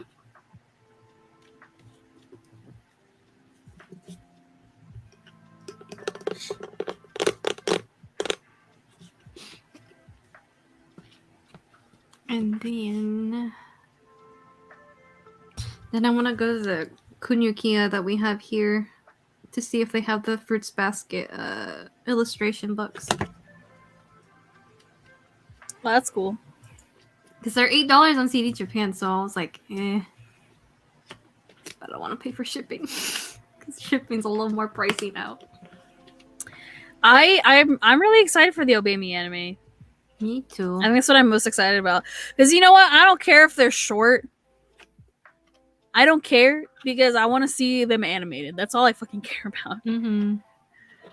I want to see them animated and I want to see them talking and hear them talking.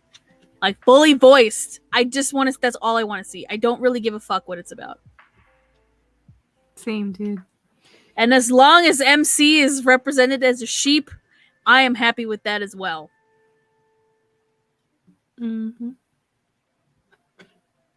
I'm excited. But we'll find out more July 4th at the Q&A. I'm excited. I'm excited for that Lucifer body pillow. I got it pre-ordered. I'm so happy. I might buy another pillow. Just so I don't have to put the Zen pillowcase away, but Cries in younger brother. Younger brother squad.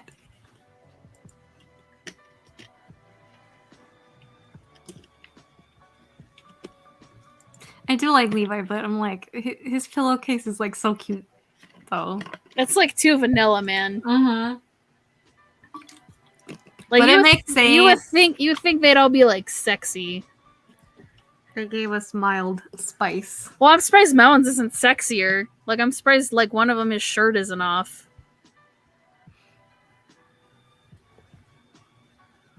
But Lucifer's is all I care about. He's wearing a robe and showing man titties, so that's all I care about. I don't care. Titties and legs. Yeah, he's got nice legs. But I already assumed that.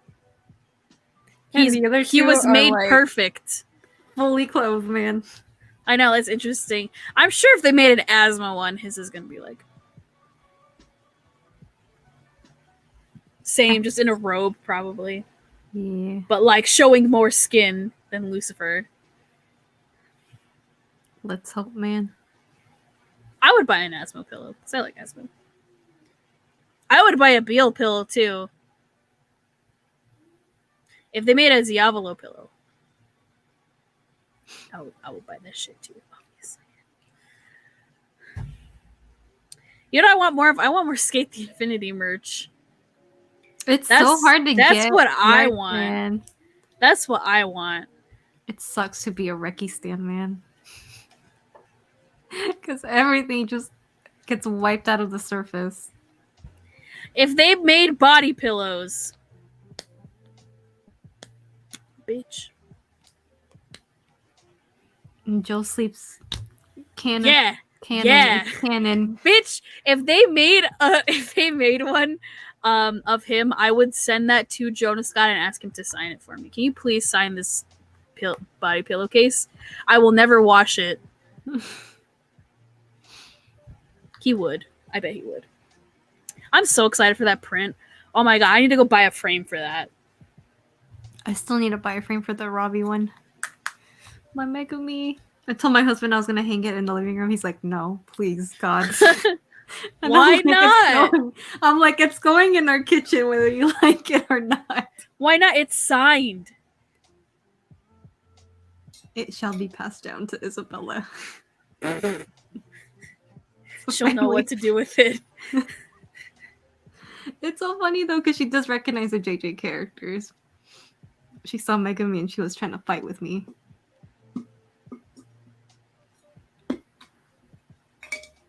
So she knows. But I think she likes Yuji. Well, who wouldn't? He's a sweet cinnamon roll. He's a wholesome bean. Meanwhile, I'm on the demon fuckers list.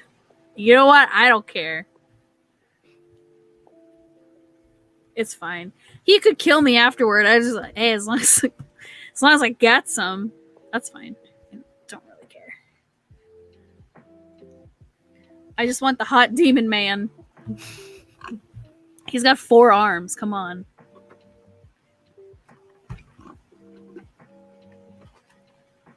Made a weird noise. I might just rewatch Jujutsu Kaisen TBH because it's that good. I rewatched it, but in the dub. See, maybe if I rewatch it, I'll rewatch it dubbed. KG is Gojo, and he sounds great. And then there's Allegra as best girl Maki.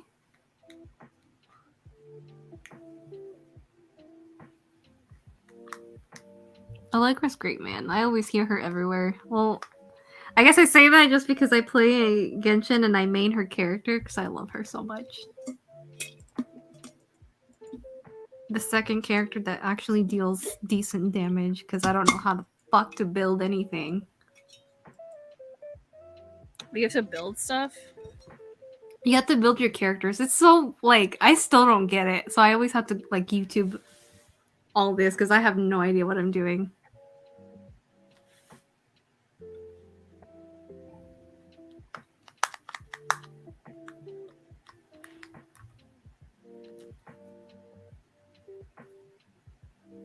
Oh yeah, you gotta build your characters. You gotta not just like actually level them up. You have to level up their talents, which just gives them like more power-ups, plus like their little artifacts that you add on to the character, which even powers them up more. Plus you gotta upgrade their weapons, so it's like a lot of grinding.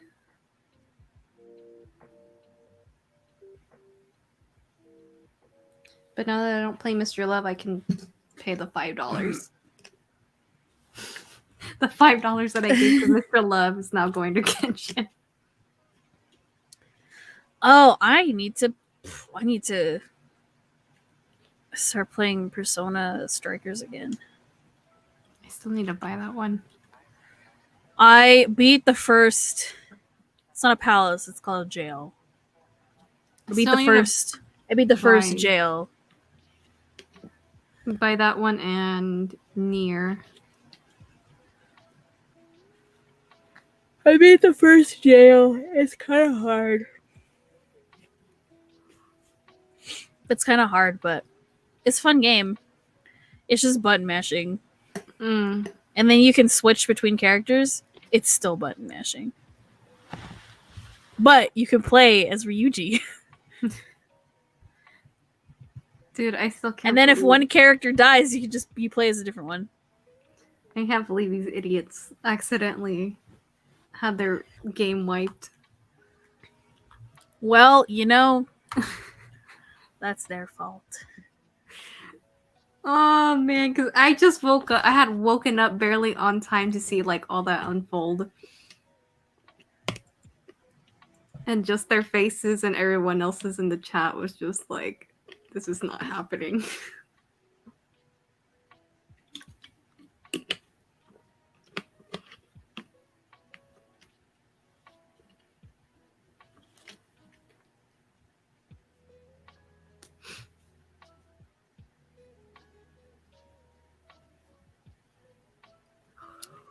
But Robbie already said no more signings from him. So if you want to catch his, if you want anything from him, it has to be at a con. I mean, those Streamily signings, it's a They're lot. expensive. They're expensive, and then like, dude, they're signing a lot. Especially if they have like multiple prints. Yeah. That's what Robbie mentioned too. He's like, we're not the one who puts the prices on it. It's Streamly. I was like, yeah, we kind of figured. Well, because when the Dorohedoro one was going on, I wanted to buy more than one. Because like 'Cause I $45, not bad. I wanted to get a print for my brother, and then I wanted to get one from Jeremy Lee because I really like her character and she was signing stuff. But then when I bought the one for my brother, I was like, oh fuck no, that's like $63 each, Mm-hmm. like in total. That's over $100. No, thank you. At once, no. Dude, yeah, that's almost like I can buy something else with $60. I was like, I can buy a manga. I can buy like a couple acrylic stands. Yeah, I was just like, it's that's like a dental payment for me. So almost. So I was just like, eh. No. But then when I saw Jonah was doing Joe sightings, and then I saw what they looked like, I was like, okay, I have to get one though. I think For the myself. next one that I really want is Keith for his Genshin character. I really want that one, dude. It's so pretty. Oh, I need to get this. Well, now that I bought from Streamily, now they send me fucking emails of like, here's our next signing, so now I can look to see what I want. So I need to follow Keith. Because every time I'm like, oh, I'll follow him in a bit, and I never do, and then I miss his Streamly stuff. I want the Zhongli print, man.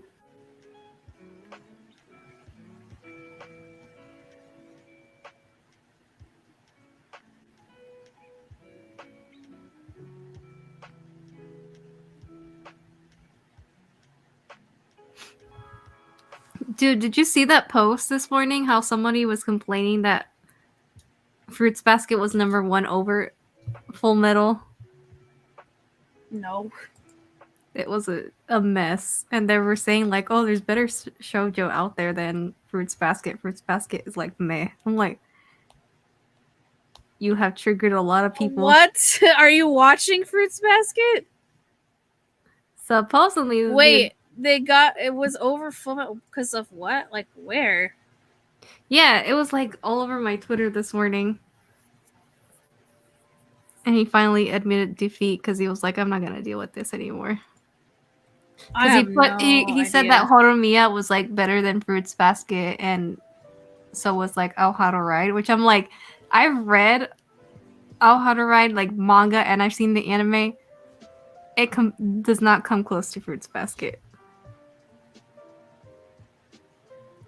Well, like I saw Horimiya, I liked Horimiya, but And like Horimiya's not even a shoujo. I can't compare that to Fruits Basket. What the fuck? So it was a disaster. So like now all the Full Metal fans are like salty about that too, that they're rating Fruits Basket like a 1.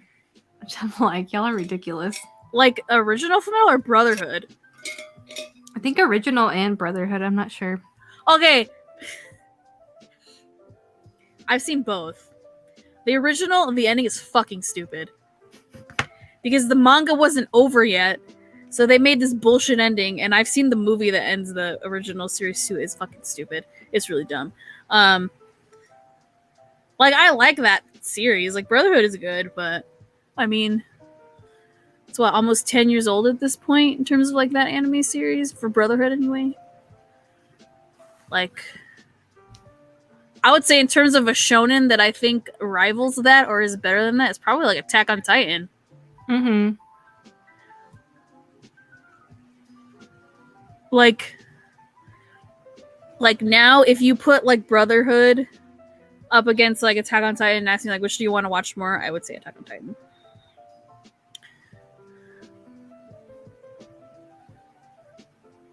Like Brotherhood's good, you know. I like Fullmetal Alchemist.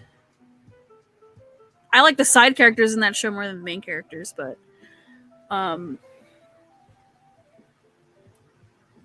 I mean, I don't know why. Just because Fruits Basket is like a higher rating, they can't compare both of those series. They're completely different. Let me see if I can find... I guess the one theme that they have going for them that's similar is like the familial theme of like, you know, your family is important.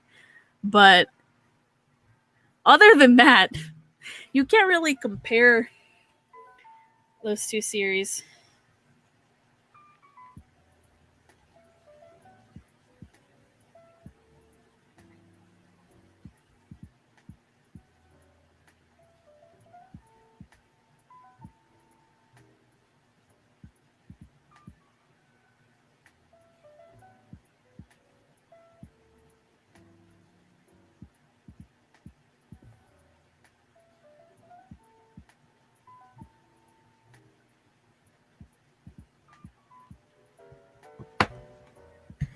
Well, now I'm curious. This is gonna be a weird stream. If anyone watches it all the way through. But I know. You know what? That's fine. I need to get back to doing streams on here anyway, so. And on my Twitch. Oh, that's what else I have to do? I have to play more Final Fantasy.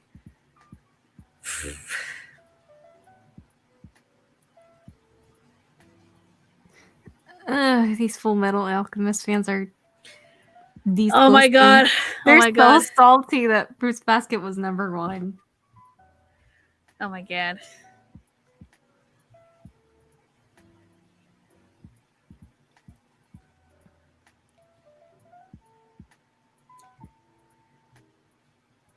Let me see if I can find that one post where they were comparing it to Horimiya, and I was like, oh, no, dude.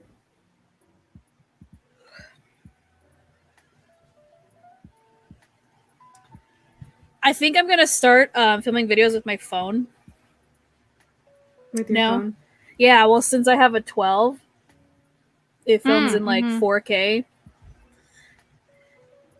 So it's a better camera. I'll still use my microphone, and then I got one of these like phone tripods. I got one of these, so like now I can film videos again. Not with my shit webcam, as you can see. Like it's quality, but like the fucking glare. I don't think it shows up on my phone camera. It's bad. I mean, it does, but you know, I can just hide that with a ring light, which I have. But here we go. I'm so happy I got the fucking 12. Like I sent it online. Oh, I can open it on my computer. Let's see. The first one this is the one that I saw this morning.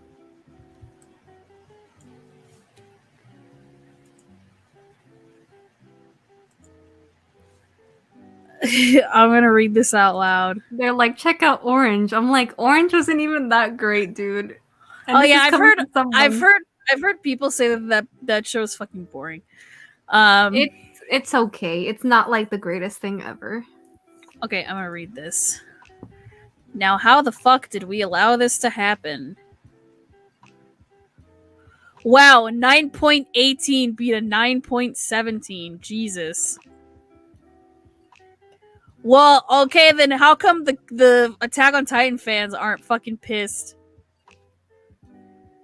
Because that season 3's at 9.11, and then Steins get 9.10. Like, okay.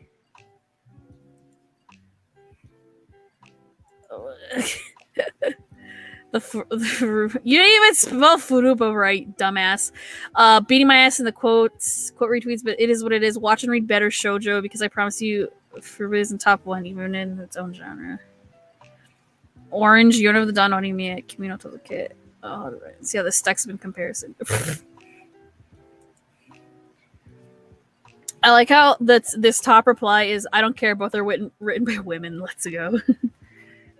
Which is true. Mm-hmm. They are written by women.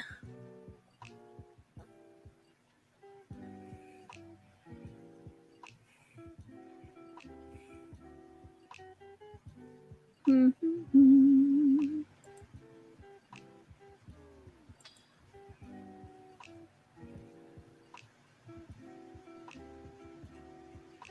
Wow.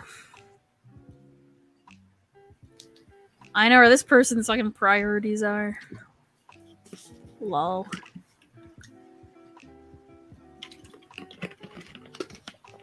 Just let people enjoy things, man. What is the harm?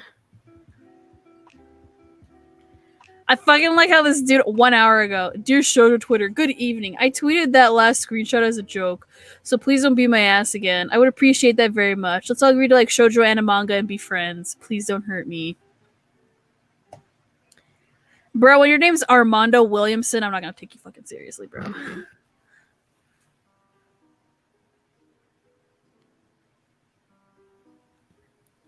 And again, like I said, that was coming from someone who like really enjoyed How to Ride.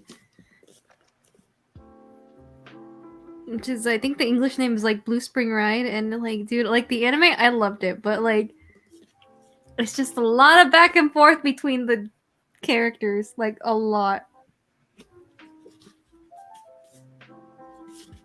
The main dude just gets on my nerves. I love it. Like, man, I hate it here. I made an honest mistake and didn't realize Horimiya wasn't a shoujo.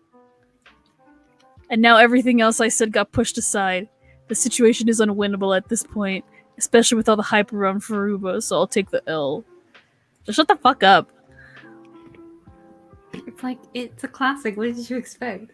Yeah, what the fuck? What's wrong with you? And then on top of that, people have been waiting for this for years. Yeah, exactly. Let people enjoy stuff. Whoops, didn't mean to mute myself. Okay.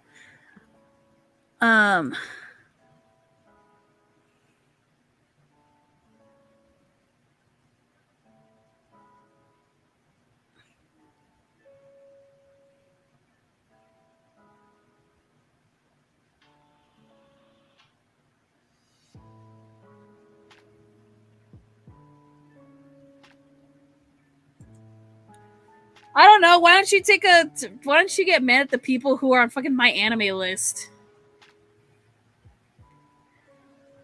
Reading that shit. You know what I mean? Like, Mm-hmm.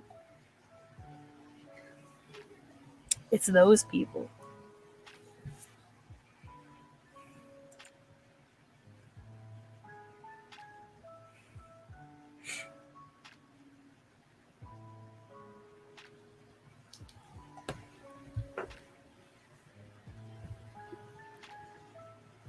Let me see.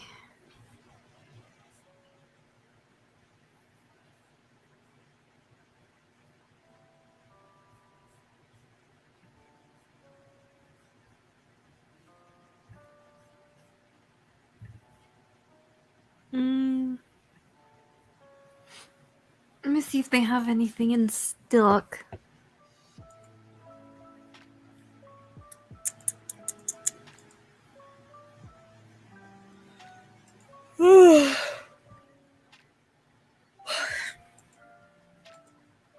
Okay. Well.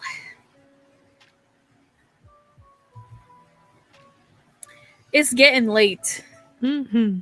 So I gotta turn the stream off because I have to get up tomorrow because I have to work. You gotta go to work. Yeah, I mean it's like at 9, but I still gotta drive over there. Mm-hmm. But I'm gonna try to get that podcast episode finished after months. But again, stuff got in the way. Like it wasn't just my stuff. Like we all had stuff get in the way. So it's kind of like it's hard for me to get that done when like a bunch of stuff's happening for everybody. So yeah, again, I apologize to everybody. Like we're not dead. It's not over. Like we're just on an unplanned hiatus. We won't go for 5 years or whatever, however long. I'm not gonna fall out boy this, okay? I'm not gonna go on hiatus for 5 years. I understand why they went on hiatus for 5 years. It's a lot of shit, like a lot of touring back to back to back. But still, like I'm not gonna go on hiatus for that long, okay? Like we gonna come back, and when we do, we'll let you know. I'll try to get that out by 4th of July. I can't promise everything, but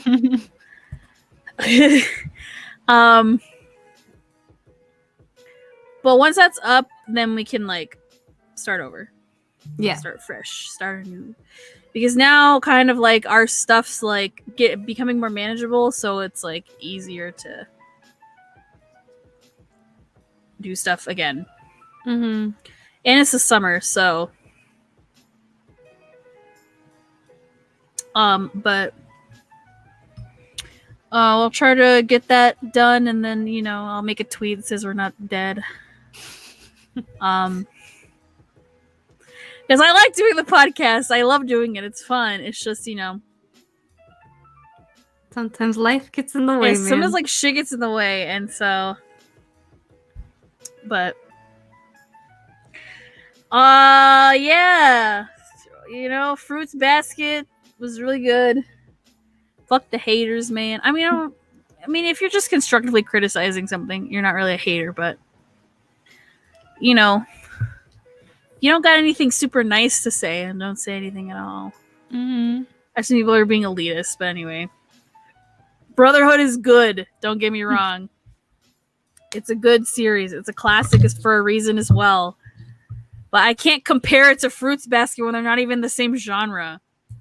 Or get Right. mad that Fruits Basket is ranked higher on fucking my anime list. Jesus Christ, come on now.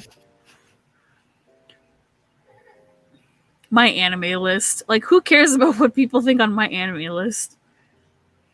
They can't even write their descriptions for shit right. Why would I trust anybody on my anime lists, like how they rate stuff? You can't. It's all subjective. Anyway. Links in the description, you know. Check out my shit. Go to Chantal's channel. I'm gonna be talking about Idler 7. Yeah, type Marshmallow Love.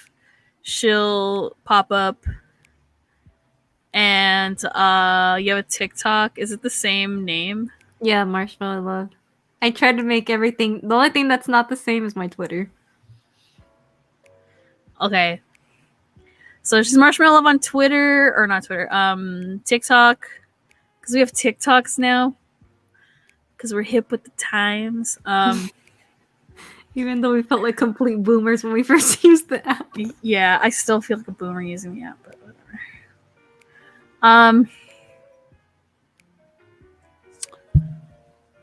I'm still gonna be doing Fruits Basket reviews with my mother, so look out for that. Maybe I'll have her rate more anime characters. I don't know. You gotta send me shit, guys.